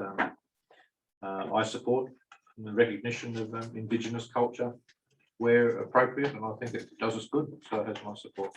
Thank you, Councillor. Any other comments on this one, councillors? Putting the recommendation, all in favour? Against? In favour?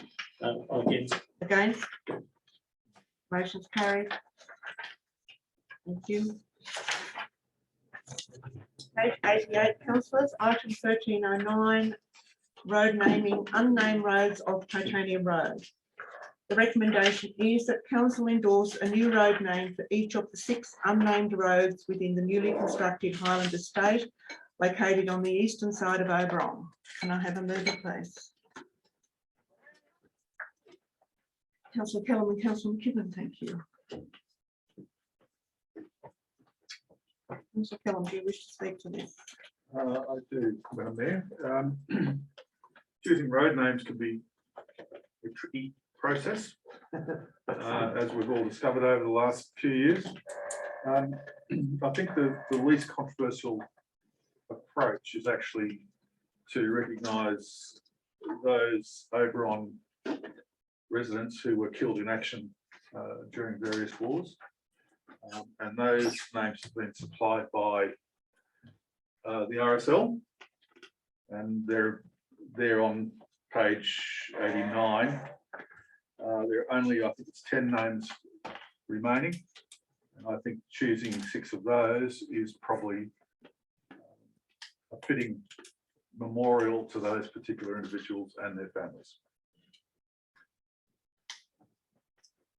Thank you. And I think we give people an option to make their own choice on those names from that list if that's acceptable.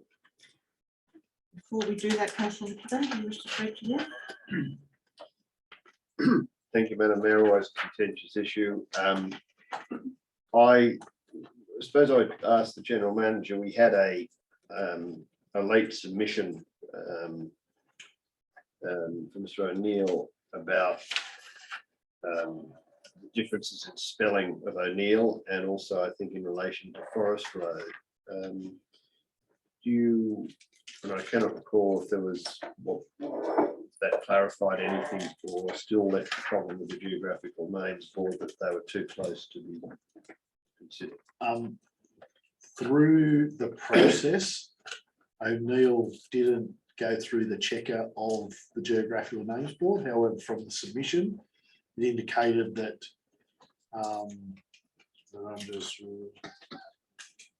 the suggestion of O'Neill Road has been used elsewhere, but council are able to ask for an exception to allow the name.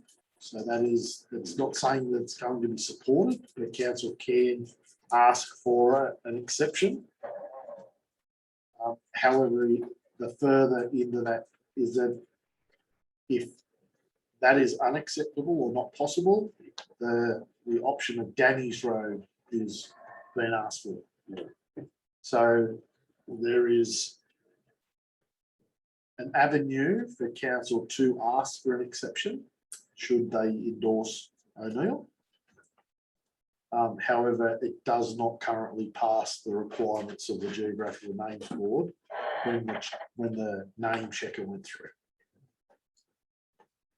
Even though Mr. O'Neill says that the spelling of the duplicate is spelled differently in relation to. That is not always relevant. It's how the name. Okay, that was really the question, yeah. Look, I'm happy to follow the suggestion of the move of this motion in relation to using the those people who died in defence of the country in past world wars. In the second paragraph on page 89, the selection of 1, 2, 3, 4, 5, 6, 7, 8, 9, 10, 11 names of which we would have to select 6. Any other comments before we, councillor Domey? Madam Mayor, in considering this, also support Councillor Callum's direction. I perhaps thought, I don't know whether it's too trite, that we could draw the names from a hat from those from that list. The other one that crossed my mind was, if this is Highlands Estate, then we should use terms from the Highlands. So I did come up with another list of those that had support, you know, such as Inverness, Skye, Moray, Applecross, Inverview. It's a Highlands Estate. Give it names from the Highlands of well-known places. And thirdly, though I'm not prepared for it, I would give some consideration to perhaps including the Indigenous term they do suggest in there, Urali, as a, or I'm not sure of the pronunciation, as one of the possible terms. But they would be my three preferences, Madam Mayor, either Councillor Callum's suggestion, terms from the Highlands, or some Indigenous name. Any other comments here, councillors? Councillor Gibbons. Just through the chair. I am a bit in favour of the war people. We did have a great legend out there that was actually killed here, Crows Road. I guess you can't throw a name like that. Usually try to take another theme, but he was a well-regarded bloke and he was killed in action there, cutting a tree down on the place there, Arnold Ryan's place. But whether that's out of kilter or not, when you're trying to come along, and it's just a bit of history. That's what I'm thinking of. Okay, councillors, we've got to come to a decision here. If no one's got any further comment on it, Councillor McCarthy. I'd like to listen, have it written up, all the Highland names, if you could, please. That was all. Yeah, I've got to pull them out for each road. Well, in no particular order. Okay. Inverness, Skye, Firth of Moray, Yes. Mooring, Applecross, spot of particular beauty, Inverview, which is Spell that, please, councillor. Inverewe, which is a famous garden on Loch Ewe. Could just for the geographical names board are very clear around names that sound the same. I'm just concerned Inverness and Inverview might. It's just a. It's not a. Okay, knockout, it's just a comment. How many is that? That's 5. I did have another one. It's actually Smoo, which is a famous cave, but you're probably not familiar with it. So I'll go Elgin for the last of my 6 suggestions. Is that Elgin, E-L-G-I-N. Would it not be prudent, if you're going to go with Highland names, to have the main street in Highland Street or Highland Road? Certainly. Open to that, Madam Mayor. One of those could easily be dropped off, yes. Just a thought. Yeah.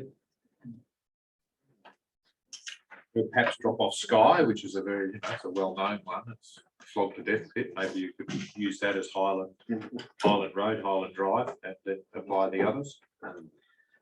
Okay, councillors, it looks like we have a. Yes, councillor. Madam Mayor, can I suggest that maybe we could name the names after the good Scotch whiskies? So we start with Jamison's, because that's already one. Glenfiddich, Glenmorangie, Temple. Is this a serious suggestion? Yes, it is, councillor? actually. Highland Estate. That's the Highland whiskey estate. Well, does it matter? It shows Okay, credibility councillor. to the good Scots in their production of whiskey. It's only a suggestion, Madam Mayor, forgive me the discussion, but my first choice, I mean, that's decorative. But the most defendable one is councillor Collins. Okay, can I have councillor Copeland? Madam Mayor, I'd just like to suggest that we endorse all of those 10 or whatever and let the developer, give the developer the opportunity to choose from them. That would give him some sort of ownership. We haven't kicked him out completely. Rather than us dictate to him.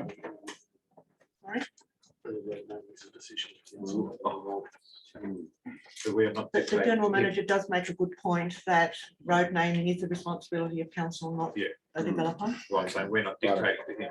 There is the only gains. So look, councillors, can I first get a show of hands on which list we're going to look at? Are we going to look at men killed in action or people killed in action? Are we going to look at Highland names or are we going to look at Highland drinks? I have a show of hands, please. All the developers' suggestions, which are here and do deserve consideration. It is very difficult to get names through the names board, children's names or adults' names in general. But we've got 4 options here, councillors. What is your preference? Councillor McCarthy, I'll come first to you. Highland names. Councillor Capel, Veterans. veteran, Councillor McKibben, Highland names followed by Highland whiskies. Councillor Gibbons, Highland names. Councillor Veterans. veterans, Councillor Donny,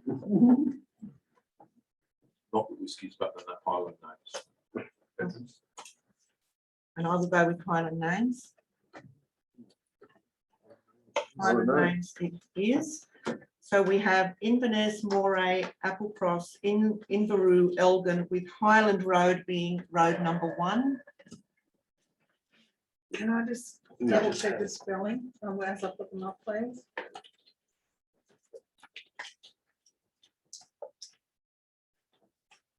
Just through the chair, Mayor, would it be prudent to potentially put these names through the geographical names board checker before we lose? And please stick with me because I have to find it. Is it going to be Firth of Moray or just Moray? I think it needs to be just Moray for the geographical names board. And can I suggest, I tend to think we agree with the general manager. I think number 5 is too close to number 1. No, sorry, number 2, is it not? I don't know. I'll get the spelling right first. INVER. U as in sheep. EW. INVERTEWE. Take out the U, Sharon. Take out the U and put in a U. And Elgin, ELGIN. We could have Balmoral, Aberdeen. Elgin, Aberdeen is not in the Highlands district, nor is Balmoral.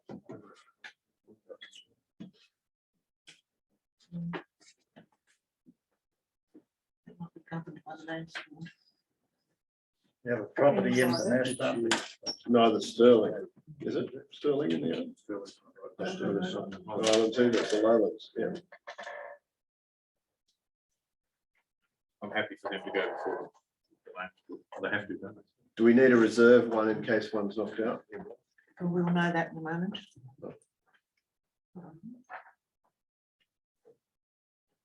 Geographical names board meeting.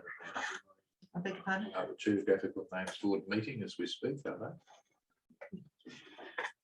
Seems the most efficient way to do it.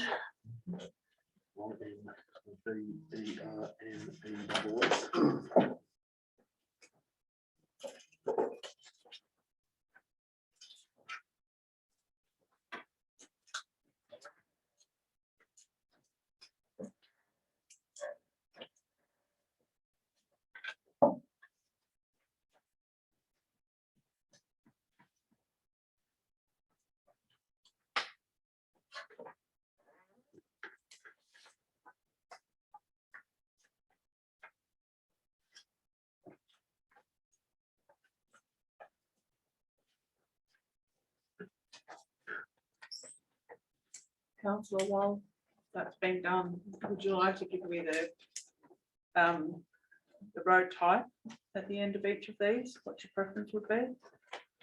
I think Highland has to be road. Here's number 2.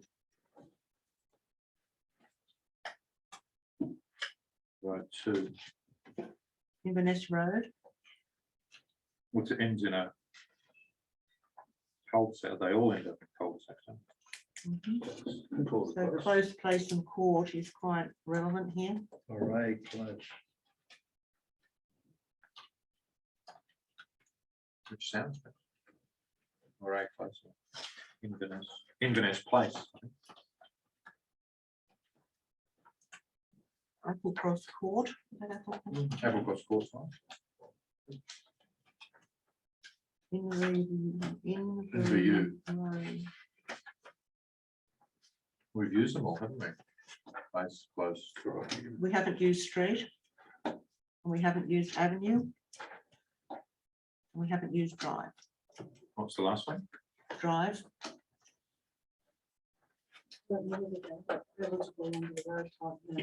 Sorry. Oh,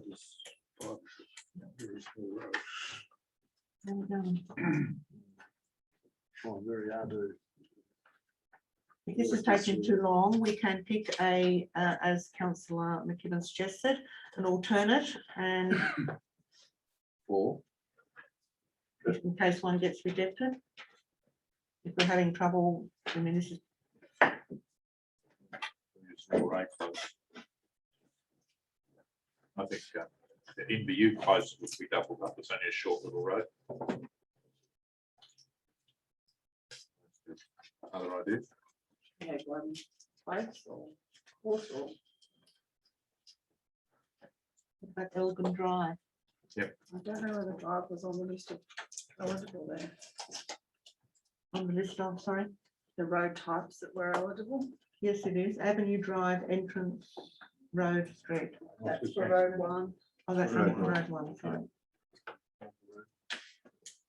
Oh, I see what you're saying, yeah.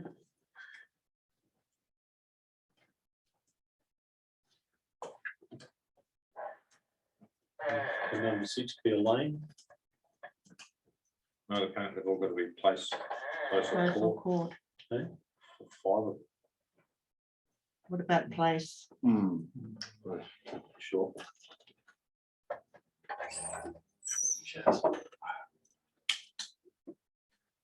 I'm there about Scotland to come up with a reserve at the moment. It's just not helping on. Not happening? I know if we're just gonna go through.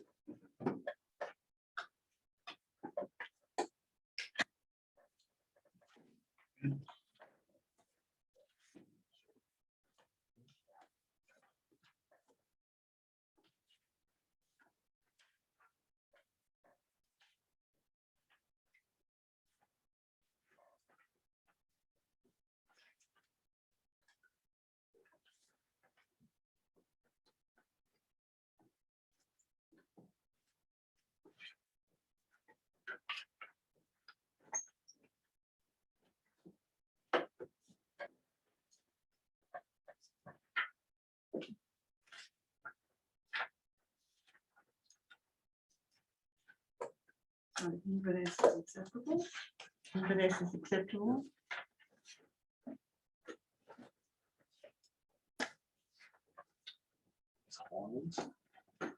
I already checked it. Highlands acceptable. Road's fine.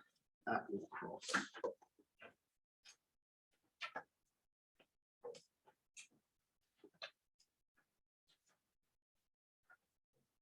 That's fine. Inverview. Inverview. Inverview.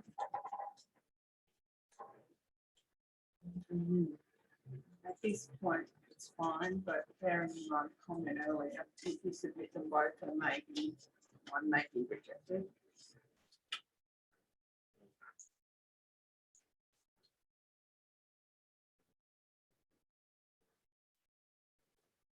That's fine too. Inverview. Yep. Yeah, why not? And Delvin. So those 6 names are acceptable. Yeah, do you want to give me a reserve just in case View is considered to be too close to Inverness? Now that I'm a Ben- world renowned Ben specialist. Nevis, the appropriate out there, Which one? Ben Nevis. I was thinking actually of Shield Dag.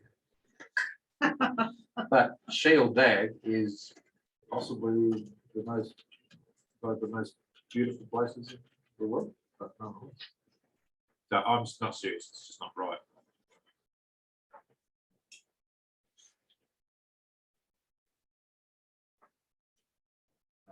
I don't know what you call it, Ben Nevis. would they? Sorry, Alt Councillor. Alt Bay, AULTBEA.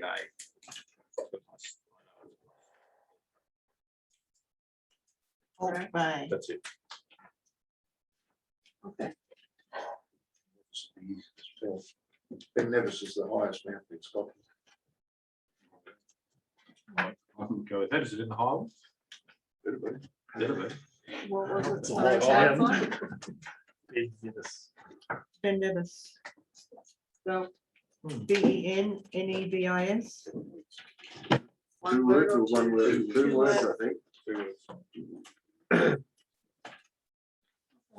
councillors, if there's no further discussion, the recommendation will now read that council endorse a new road name for each of the 6 unnamed roads constructed Highlands Estate, located on the eastern side of Oberon in Highlands Estate. Road 1, Highland Road, Road 2, Inverness Place, Road 3, Moray Close, Road 4, Applecross Court, Road 5, Inverview Close, and Road 6, Elgin Place, with alternate suggestions, Ben Nevis and Alt Bray. AULTBEA. TBEA. Double A, is it? No. AULT. AUL. Alt. Toby.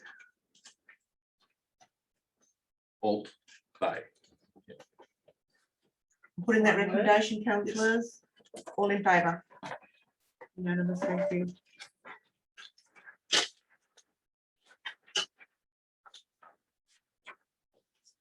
Reports for information, councillors, item 1401 on page 94, monthly activity report, general manager. The recommendation is that the report item is received as information. Can I have a mover, please? Councillor Gibbons, and a seconder, please, Councillor Kellum, thank you. Councillor Gibbons, do you wish to speak to the report? Yeah, that's a good report. It's just a couple of questions. You might be able to reiterate what's been on a couple of meetings on page 100. Page 100. 16th of June. Pedestrian access over Fish River. Through the chair, the mayor and myself, meeting again with transport in relation to trying to get a pedestrian bridge across the Fish River. No problem. That one, yeah, that's what it's about. So we've So met, works in progress. council's provided Transport for New South Wales some significant information that they're going to use, and it's now back with them. We're meeting again, I think, in early August to further this process. That is a June inspection of industrial land with First National Real Estate.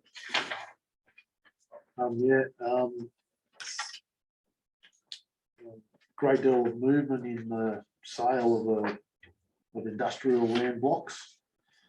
And this is just one of the potential purchasers that wanted to go and have a look at the block. Oh, yeah. All right. 1st July Regional Water Strategies Update, DPIE. The regional water strategies is something that DPI Water are working towards trying to finalise. As council's aware, Water New South Wales are also trying to put a regional water strategy together. This is just an update in regards to where each of those parties are up to. Okay, thank you. Councillor? Councillor Kellum? A good, agree with Councillor Gibbons, good report, and I'm pleased to see that the work health and safety report is A good one. A very good one. Councillor McKibben? Thank you, Madam Mayor. That top of page 95, with the work being done on the community hub, I'm assuming that we're still on track to meet the current time schedule. Through the chair, the only issue that we've had at this point in time is the COVID restrictions and Webbers being able to come on site because of where they're located. Okay, so that may delay. the project. There may be some slippage there in terms of doing that, but I'll inform council if there's a significant delay. But it's all COVID based and out of our control at this point in time. Thank you very much. The next matter, the risk management. Thank you for the report there. Do we have a time frame for these events? Through the chair, we're looking to bring back a report to August meeting? Yep. Okay, could that be noted, please, in the action list for the next meeting? Yep. Okay. I note Councillor Gibbons' comments in relation to the pedestrian bridge at the Fish River. I think in that matter, we now have the support of Bathurst Council. We've always had the support of Oh, Bathurst yeah, Council. we do. Yeah, okay, and they've been as active as us in pushing for it. Yep, oh, Just not quite. But they are on board, but they were very active originally when we originally brought this up years ago. And they've certainly sent a representative along to our latest meetings and they're providing information. So I think that their hearts are in it. And for fear of my counterpart ringing me tomorrow, they're not interested in paying for it though. So, Madam Mayor, I just wonder if it should be raised with the new mayor of Bathurst when you have your sit down with him. It is being handled through staff at the moment, but certainly when I have my meeting with him, it'll be one of the Well, issues. I raised a comment to him that it was a concern to Oberon and we should be a joint approach. And I said I didn't know where it was up to, but he did not take note of it. Just by way of clarification, Bathurst have been involved in these conversations that we had with transport. So everyone's equally keen to see something happen there. Thank you. Thank you, Madam Mayor. Thank you. Any other comments, councillors, on this one? Putting the recommendation, all in favour? Carried, thank you. Page 102, councillors, item 1402, monthly activity report, planning and development. The recommendation is that the report is received as information. Can I have a mover, please? Councillor Capel and Councillor McKibben. Councillor Capel, do you wish to speak to this report? Thank you, Madam Mayor. Yeah, comprehensive report. I just have one query of the director, and that is how the planning portal has been received by people. When I first heard about it, I thought there might be a lot of people who are in the putting in development plans who might have trouble doing it that way. Through the chair, today, Councillor Cable, it's all been positive.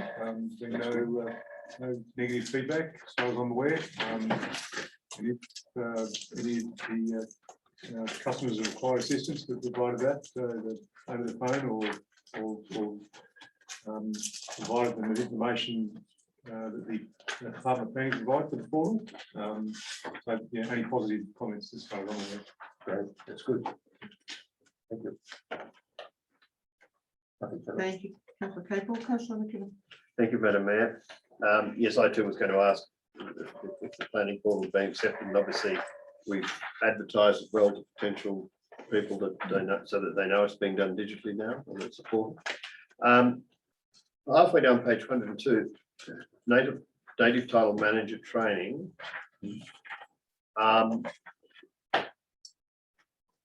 Also appreciate this training is necessary. From the extensive work done in the attachment, I thought the view was that none of our properties were subject to native title. So is this training going to be nugatory? Through the chair, councillor, it's a requirement under the Crown Land Management Act to have a native title manager within council. Hence, both myself and the senior planner took that training as an alternative to me if I'm not around. So that was the reason. Okay, so that training is required even if native title investigations seem to indicate that none of our Crown reserves are actually subject to native title. That's correct. Okay.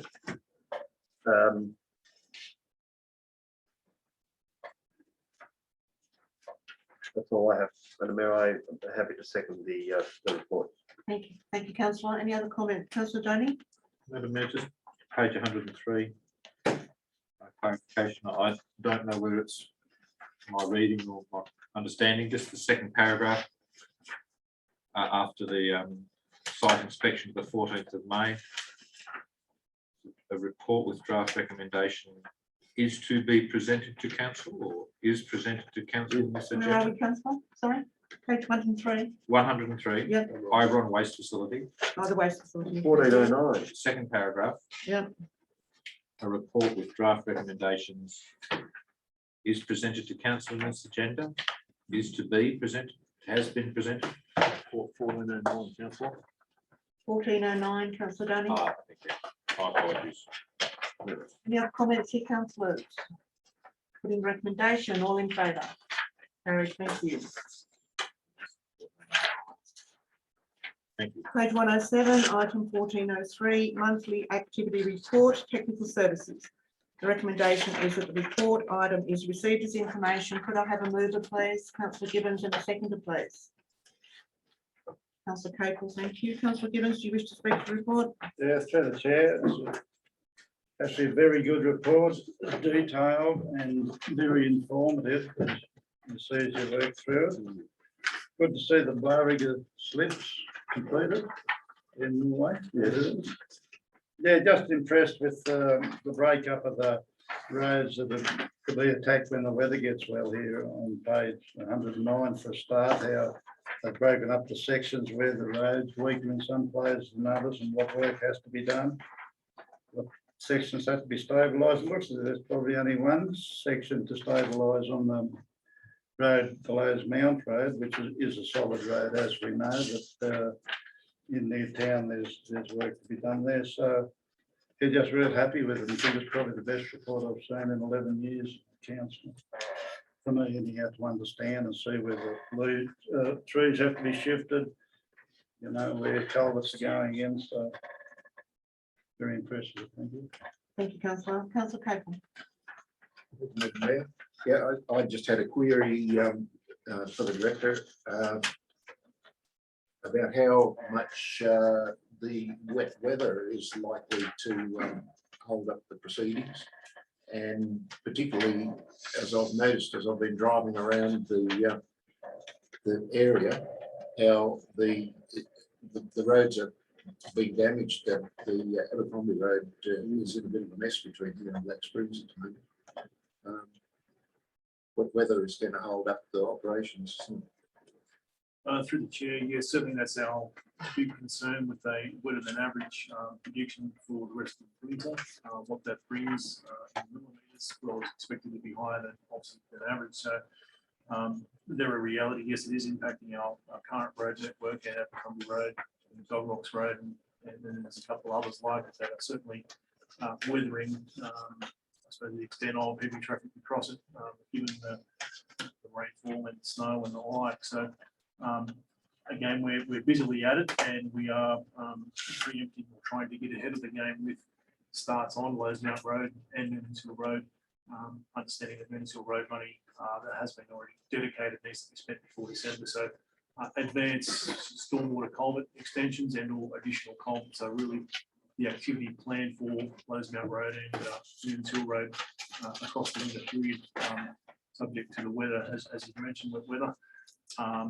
And that's sort of trying to get ahead with regard to getting enough material in, and the spring season sort of coming preemptive of road construction work.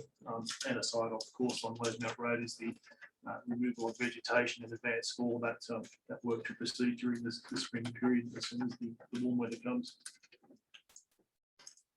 Thank you. Any other, Councillor McCarthy? Yes, Madam Mayor, in 109, the first section from in Albion Street goes along to gate 6. I was wondering whether we could make approach to the owner of the flats on the other side of Wall to see if they can't provide, say, another 5 or 6 metres setback. You come out of the driveway, those houses and the laneway that goes to the flats and the house further back, and there's no sight distance there at all. And while we're doing this work, that we could possibly make an approach and see if they just provide that sight distance. In other words, the shrubs there and everything like that while we're doing the continuity work. Yeah, through the chair, I'm happy to review that matter with yourself and make a determination or an approach to the board. Doesn't have to be set in concrete, but while we're doing this work, and I think now's the time we should approach the owner of the flats and that and see if we can't get a better setback. In other words, someone coming out of the driveway, they're sitting on what's that? The other one is, should we be approaching the people along this 20-kilometre road to the end of the Fish River and see if they wanted their driveway sealed while we're doing this work, which stops rubbish and that coming out onto the roadway. In other words, loose gravel and that can sometimes cause an accident. Through the chair, look, we do take those preemptive measures with regard to sealing in and protecting the edge of the road asset by putting a provision in generally when the road sections are sealed. So again, this Lowe's Mount project in which we refer will be undertaken over 3 consecutive financial years. And as that progresses, we'll take that into account as the road works progress. Okay, thank you. Oh, excuse me again. Councillor Kidden? Thank you, Madam Mayor. Yes, I agree with the former comments about the detailed report, in particular the analysis of Rosemount Road and the Beauregard Road in relation to what needs to be done where. Just on the Beauregard slip, which is the bottom of page 107, just wondering what the final situation was with the adjacent landholder and the fence. Was it decided to defer any repair of the fence until stock had been removed out of there? I think my communication was pretty pleased with the A's and see what was still. Through the chair, council staff, as they repaired or made repairs, did liaise with the property owner. Indications were that property owner seemed satisfied to undertake fencing adjustments post the work. So at this stage, that's the position that we've taken. If that's not the case, then certainly I'm happy to hear from the landowner and there's an alternate to that outcome. I just thought that the concept was at some stage that the mud needed to be scraped back off the fence because it had actually, the mud had slid down and pushed the fence into his paddock, and he's got a temporary electric fence. So it may not have been appropriate. He may not have wanted to do it because of the stock in the paddock, but I just wondered what the upkeep of that was. Yeah, through the chair, I think the view was that not to disturb the area is what the information I had received, of concern of further material sliding further into the paddock at that stage of the work, and it was the intent obviously to make their adjustments at a later date. Okay. Thank you, Madam Mayor. Thank you. Any other comments, councillors? Recommendation, all in favour? Carried, thank you. Page 114, item 1404, monthly activity report, corporate services. Recommendation is that the report item is received this information. Can I have a mover, please? Councillor McKibben, can I have a seconder? Councillor Kellam, thank you. Councillor McKibben, do you wish to speak to the report? Thank you, Madam Mayor. Extensive report. Just at page 114, do we know when we will have clarification of the enterprise management system? And it was raised earlier, I think by me, will obviously meet our rate module requirements. We know that in the next month, or have we already got confirmation that it's from the Victorian Council that works satisfactorily and that we can move ahead on that part? Through the chair, my understanding is that the rates revenue officer has already spoken to them. There's only some minor things that she wanted further clarification on, so we'll be moving ahead with the transition. So what is the current time frame for completion of this transition? The timeframe was 12 Months, months yes, from, I think March. it was March. March. yes. So So we'll be looking to, we're still looking at March 2022. I'm hoping so. We're looking to remove ourselves from our current contract as soon as we possibly can. And if I could, through you, the other IT projects, which is in particular the email currently being hosted by Civica, which causes all a bit of a nightmare. Yes. But what they're slow in response, and quite honestly, it's difficult for councillors as well as, and I'm sure it's quite more difficult for staff. Do we have a time frame for that transition? They'll be done at the same time. So we're So looking we'll at be- March 2022. If, what we need to do is make sure that if we undertake something like this, it's done in a way that meets everybody's needs. And that is what we're looking at now. So to transfer over as part of a new EMS system is probably ideal. However, it's something that we're getting more and more clarification on as days go by. Okay, but for both of them, we anticipate that it will be achieved by the March 2022. That is our current expectation. There is still the need for quite a significant consultation with staff, and that's very difficult on site at this point in time, given the current restrictions that people are under. But we're looking to work out as much of the back of house as we possibly can to make that transition as easy as we possibly can. Right. If there is ever such a word in these types of transitions. So, and I can't recall, but is it in our action items that these both listed for completion by March 2022? Through the chair, no, it's not, because it's not a recommendation of the council, it's a recommendation from operations. I'm happy with that. Thank you, councillor Pelham. Nothing to add, Madam Mayor. All my questions are answered. Councillor McKibben's question. Thank you. Any other comments from councillors? Recommendation, all in favour? No, thank you.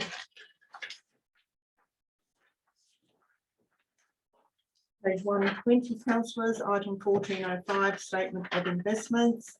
Recommendation is that council receives the reporter's information. Can I have a mover, please? Councillor McCarthy and a seconder, councillor McKibben. Councillor McCarthy, do you wish to speak to this? No, I'm pretty straightforward. I just noticed that we're up $6 million to what we were last month from the report, so. Something to do with the sewer fund and all the rest of it, isn't it? Wasn't the interest. Thank you, councillor. Councillor McKibben. No, thank you, Madam Mayor. The report speaks itself. Thank you. Any other comments, councillors? Councillor Dunn. New council website. That's not in this one, councillor. Sorry, they are. Okay. No problem. Any other comments, councillors? I'll put the recommendation, all in favour. Carried, thank you. Page 123, 1406 grants monthly update. Recommendation is that the report is received as information. Councillor McKibben and a seconder, please. Councillor Capel, thank you. Councillor McKibben, do you wish to speak to this? Thank you, Madam Mayor. Yes, I do. It was very pleasing to see that we received the Bushfire Local Economic Recovery Fund grant of $4,878,000 for our multi-purpose sports and community complex, and that's referred to on page 123. I note that together with the previous 2 million, that's now 6,878,000 roughly. Now, I thought the total project cost was in the vicinity of 14 million. And I note that the comments made on page 125, halfway down, where we're seeking a Building Better Regions Fund R5 for 4.697 million. That's pending, however, not required. Is that actually the case? Are we actually with in-kind contributions, which I know are confidential, are we now in a position that we can complete this project in full? I would have thought we would still need some more money, but first, general manager. So through the chair, my understanding, and I'm happy to clarify this later on. However, I don't think that you can double dip in the funding from the same organisation. So the reason why it wouldn't be required is because we can't accept, or we won't be accepted of something for a grant that we've already been given grant funding for. So can I ask from our last, and this can come subsequent to the meeting, from our overall position, is there a delta or an unfunded element still? I'm happy to comment confidential. That's right. That's what I asked. Yes, I'm happy. Okay, I'm happy with that. So, subject to that, I know there are quite a few grants pending. Do we have any timeframes as to when the number, the March and June ones? Do we have any ideas when they are likely to be decisions made? I know that's like, looking at the crystal ball, but sometimes governments make that they will make decisions by certain dates. Through the chair, it's in the hands of their local member at this point in time. Right.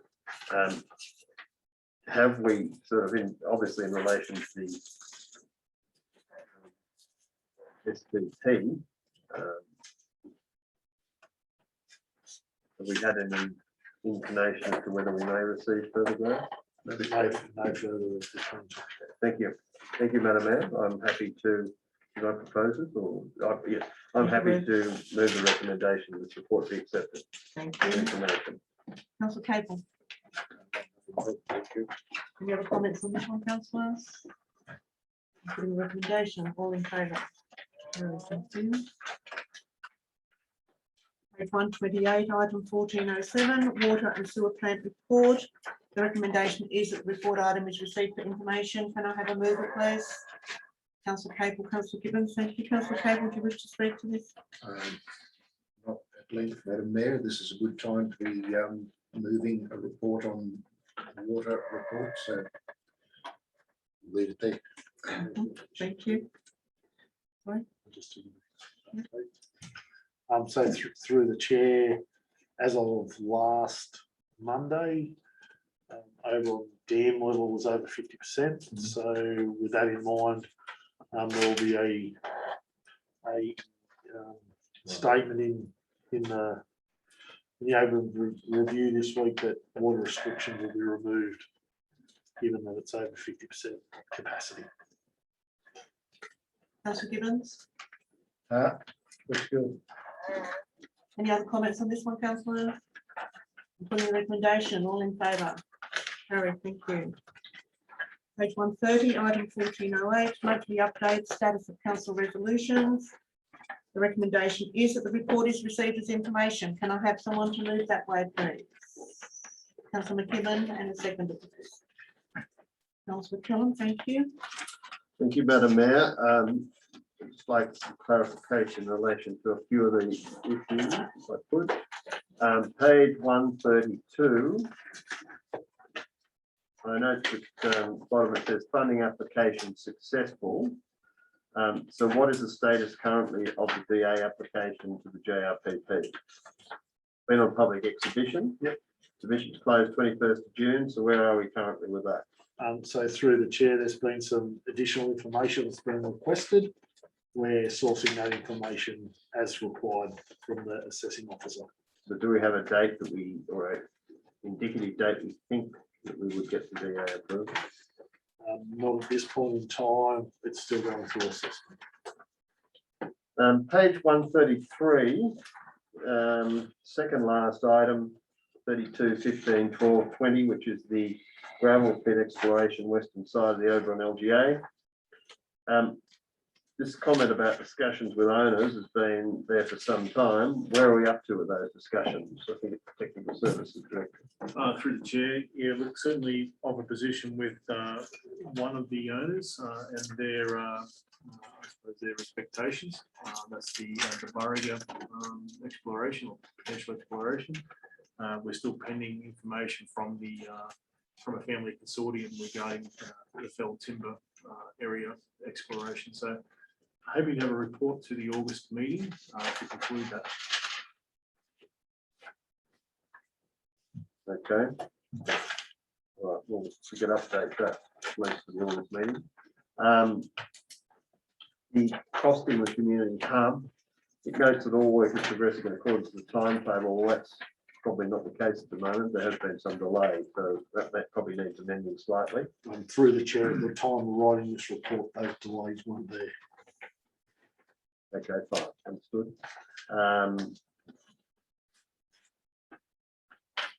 The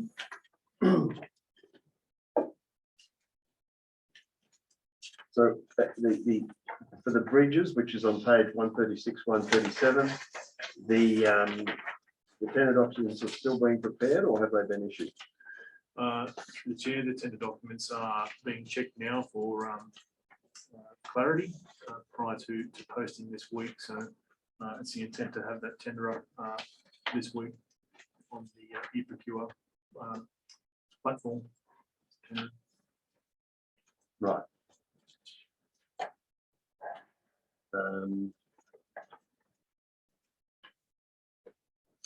So the matter on page 138, which was the rural roads environmentally affected, which I think we saw a very good report at the last meeting. That's to be a further report to present in August with a breakdown and possible funding sources. Is that the case?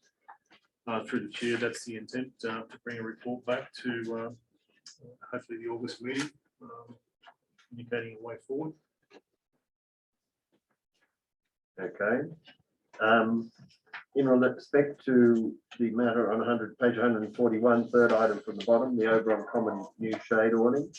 As a result of the further funding provided by council for that, because of the issues with the foundation,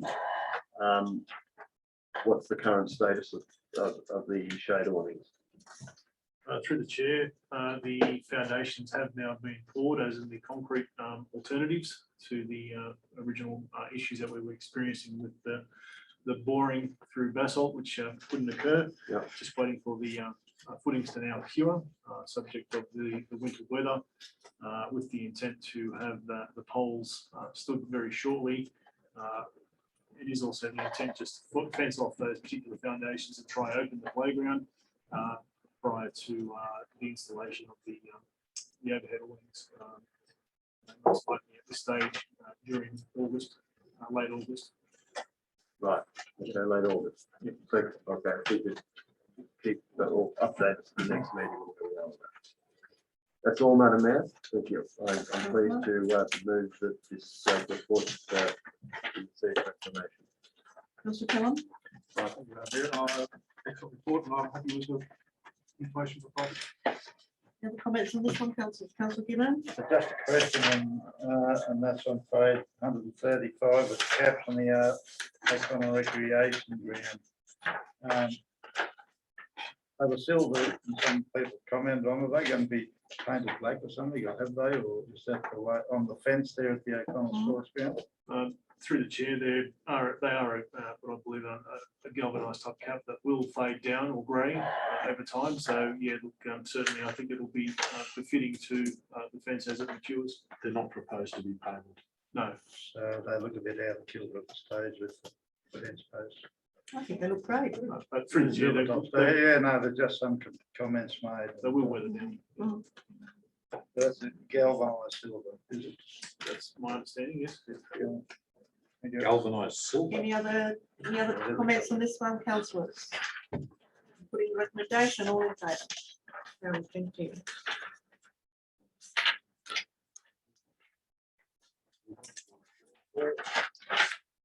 144, councillors, item 1309, Oberon Waste Depot. The recommendation is that this report is received as information. Can I have somebody to move this, please? Councillor McKibben, can I have someone to second? Councillor McCarthy? Councillor McKibben, do you wish to speak to this? Thank you, Madam Mayor, I do. Whilst this is a report, I seem to, I'm a little confused, is that I think there's a consultant doing a report that is going to be submitted to council in August 2021. I'm assuming that's for the August meeting. However, if we go to halfway down 144, it says a timeline for completion of the office, WC and town facilities, the Oberon Waste Depot is intended to be completed during September. So is that the timeline is going to be completed by September, or we have the timeline and this work's going to be completed by September?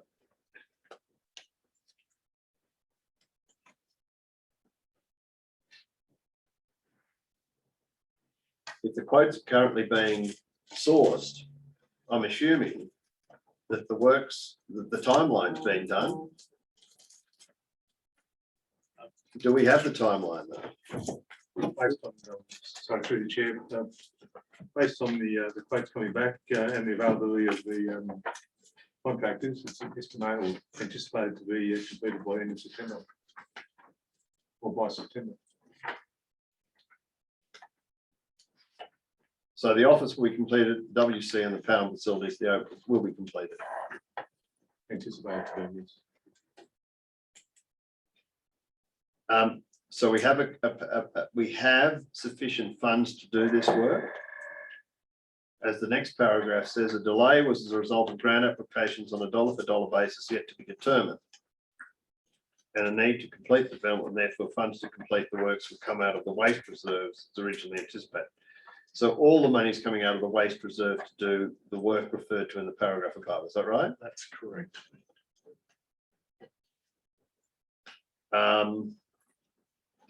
The next paragraph, the cell is indeterminate as to when, and in August we'll receive a report that will tell us when that new cell will be commenced. Is that correct? Through the chair, that's correct. The next paragraph refers to a timeline, program and schedule. I'm surprised that the timeline, program and schedule for improving the existing operation is not really provided as part of this report, because that was one of the things that we've asked in the resolution above, a timeline for the following, the finalisation of the installation. So A and B, we're now saying is September. C is indeterminate, will come back in August. And 2, a timeline. We asked for timeline and program, but we haven't got a timeline and program. We've just said that one has been done and it's an ongoing issue. So through the chair, when this report was up, there was a number of matters that needed to be looked at ASAP. So the work that was required was one that needed to be immediate.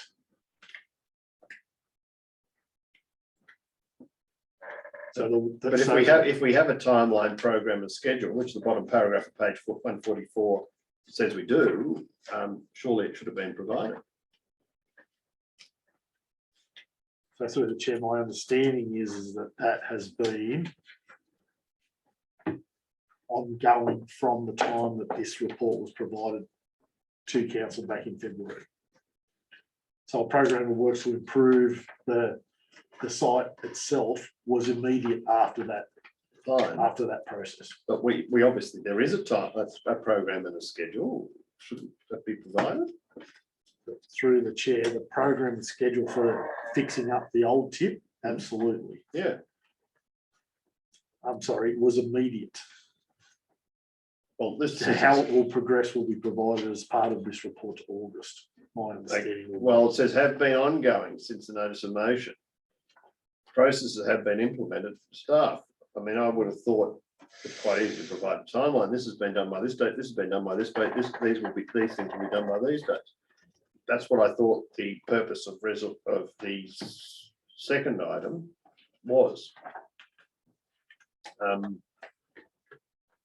the solar power, etc. I know I saw it somewhere, but when's that to be? Costing and timeline for installation of solar power to supply power to Oberon Waste Depot shed. Is there any update on that? I thought I saw it somewhere, but maybe not. To the chair, that's councillor, that would be part of the completion of works for the office and the amenities in county. So it's sourcing quotes, and that will form part of those works. So have we got a timeline for it? With the chair ago, that would be anticipated in September. Okay.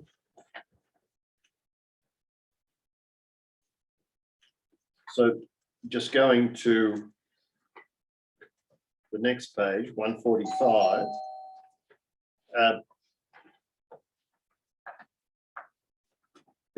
This independent consultant is being engaged.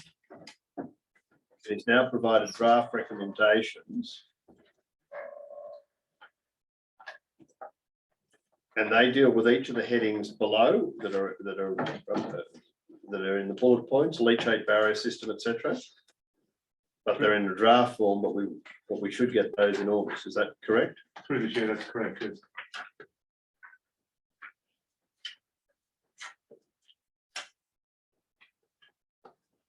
Okay, so we expect a further update in August that will basically deal with all the issues again that we dealt with here, plus provide us with a consultant's report. Is that how I'm reading this? Through the chair, correct. Yes. Because at the moment, apart from saying that the office WC and power facilities will be completed in September,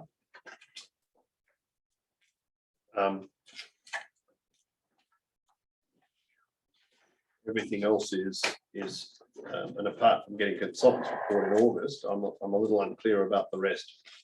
Okay, I look forward to the August report. Does say a final report, photos and recommendations is anticipated to be brought back to council in August at the bottom. Yeah, I saw that. Yeah. Okay, thank you. Councillor McCarthy. Yeah, Madam Mayor, I'm a bit concerned that they've split the solar power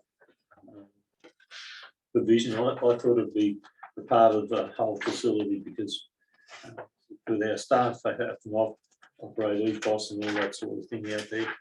I thought it all would have been rolled in as the complete office power fit out. I'm just a bit disappointed with the report anyway. So through the chair, there are a number of options that we have in regard to this. This is to complete the first phase of this development.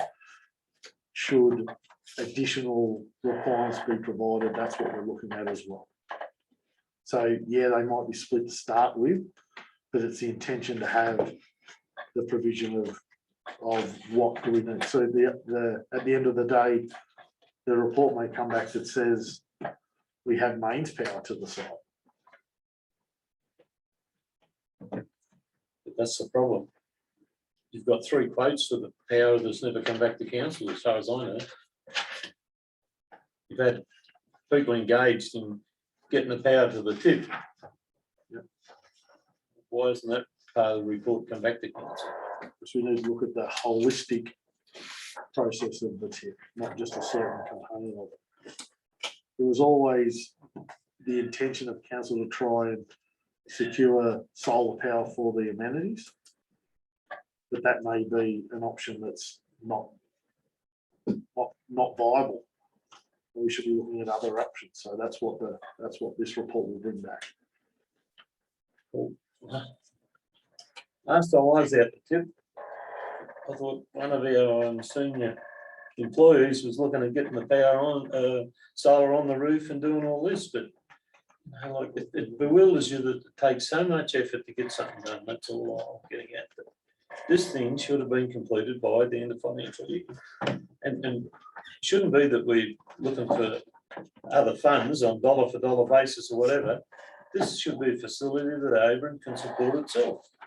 But we're playing games, and this last lot of tenders for the power, There's a second one. We had one from Complete Power Connect before, didn't it? Never come back to council.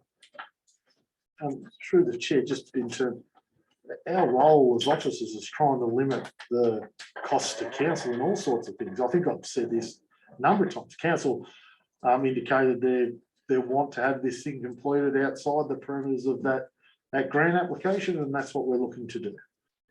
Okay, I just think it's a bit rough on our staff that they're gonna use the facilities, that they go into a bloody dunny out there that's you wouldn't use yourself. I agree. Councillors, are there any other comments here? Councillor Dunn. Firstly, my apologies, Madam Mayor, I lost this one between the two tabular formats of the reports either side. 1409. Just one out of well out of the scope of what we're looking at. Just the landfill gas management and monitoring. Through you to the director, is there? We probably don't have the mass, but a number of tips steer their beds and actually run stuff off the gas. Method, off the method. Yeah, run stuff effectively. They run stuff off the gas on a small scale. I don't know whether that's has that through you to the director. Has that come up in any conversation whatsoever? It could be hugely costly prohibitive. I'm just wondering. Through the chair, hasn't come up with any conversation. However, obviously, noting it's a heading of the future report that's coming, it will be have to expand it within that report. Thanks, Madam. Any other comments here, councillors? Putting a recommendation, all in favour? Carried, thank you. Page 146, item 1410, Waldara compliance with conditions of consent. The recommendation is report item 1410 is received as information. Can I have someone to move that, please? Councillor McKibben. Can I have a seconder, please? Councillor McCarthy.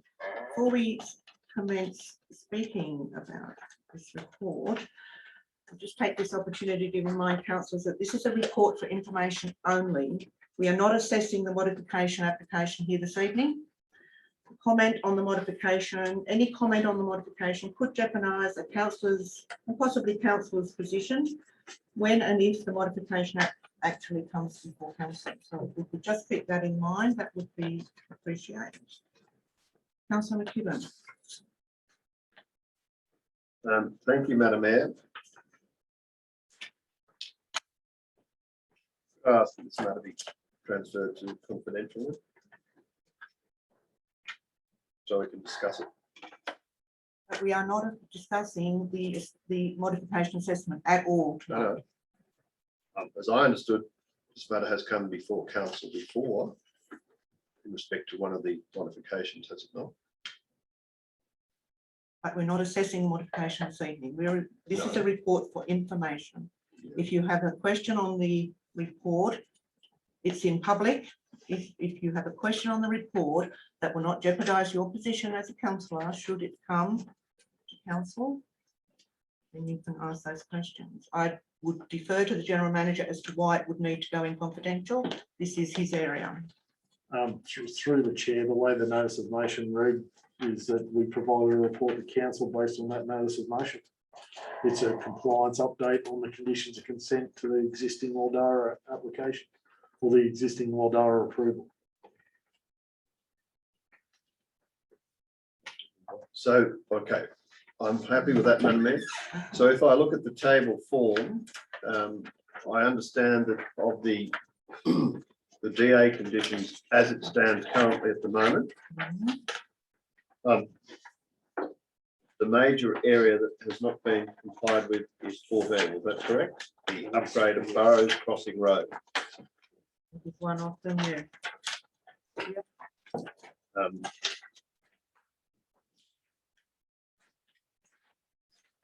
Which is 14. Yeah. And then there's other amendments to conditions 8 and 10, and 8 and 10. In respect to 8,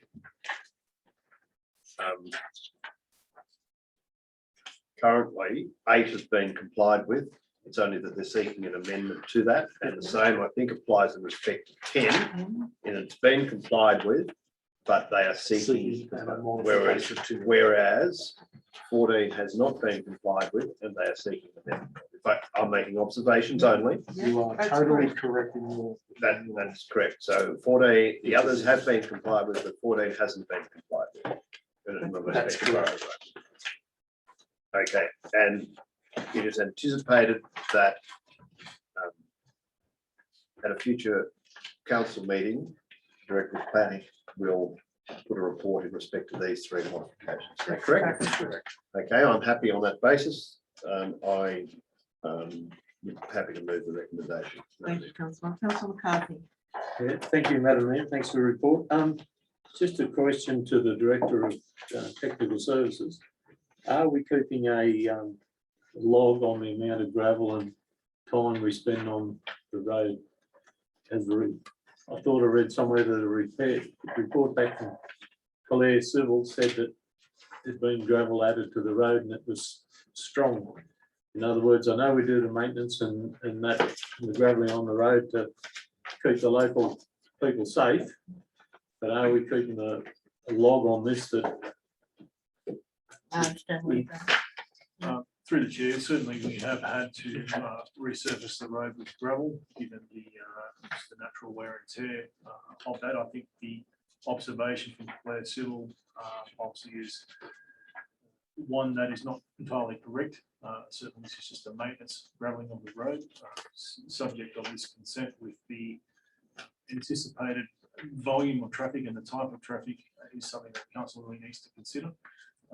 However, again, as the condition says, that there is still some extensive work in the engineering sort of component of this particular development, which needs to be complied with. So the consent is as stands.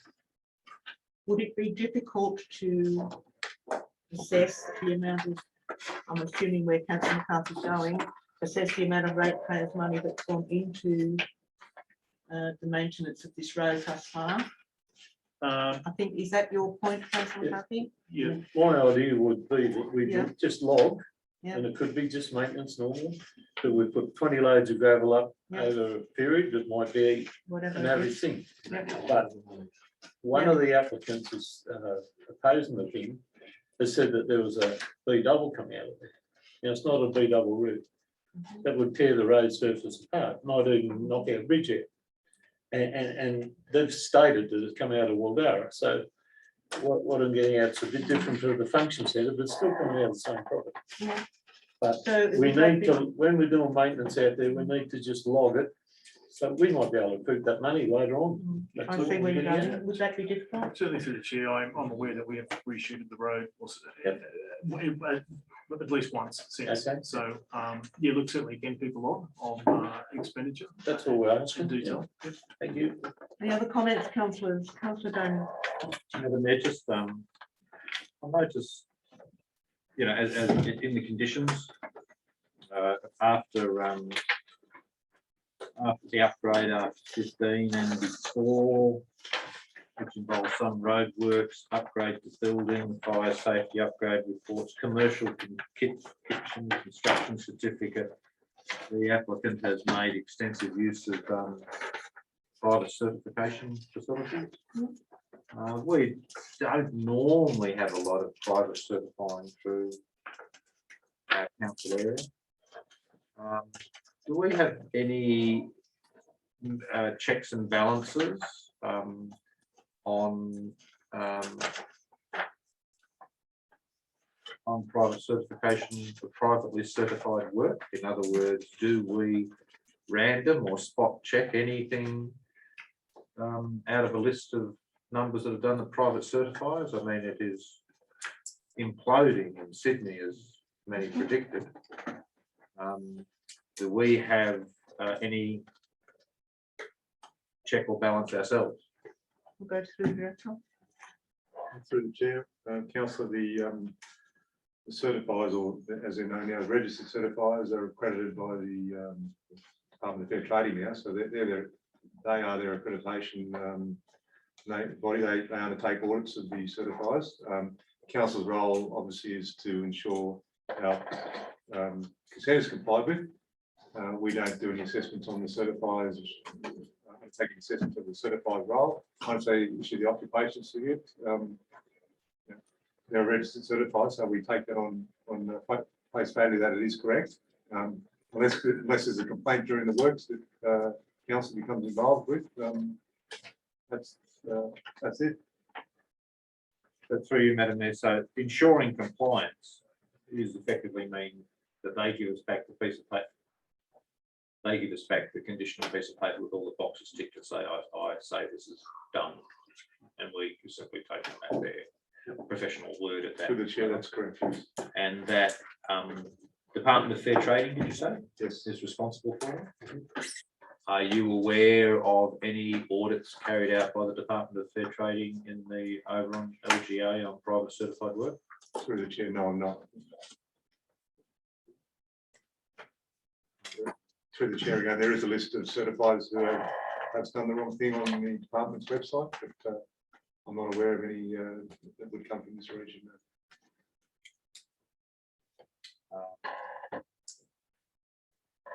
Madam Mayor, through you again. Professionally, do you know of any circumstances in which any level of government, well, sorry, local government has spot sample certifies work as a policy? Have you come across that in your professional experience before? Through you, Madam Mayor. Through the chair, so as I certified myself in a past life, I was audited, but only once in 17 years. By then was called the Building Professionals Board, which is now the Department of Fair, or has morphed into the Department of Fair Trading. But the department does undertake audits. You possibly be aware of the now Office of Building Commissioner. Yes, I'm aware of They are undertaking audits of Class 2 or residential flat buildings and taking to task developers, and also asking certifiers to take a proactive role to be involved in the rectification of any non-compliances that they pick up. So there are these audits happening as we speak. It is alleged that that's a complete change of strategy for them from issuing defamation threats of actually carrying out audits now. So it's said. But my question is, do you know of not the audit office, but of a local government undertaking any spot audit policies? Through the chair, no. Thank you, Madam. Thank you very much. Any other comments, councillors? Put the recommendation, all in favour? Carried, thank you.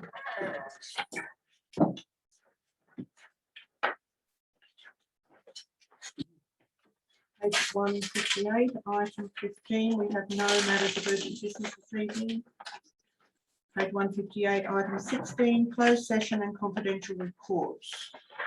In accordance with the Local Government Act 1993 and the Local Government General Regulation 2005, in the opinion of the General Manager, the following business is of a kind as referred to in section 10A bracket 2 of the Act and should be dealt with in part of the meeting closed to the media and the public. I'd like to thank the members of the public for joining this evening's Zoom meeting. I'll now call for councillor to move us into closed session. Councillor McKibben, and a seconder, please. Councillor Killam, all in favour? Carried, thank you. I now request that the Minute Secretary turn off the recording at 8:24 p.m.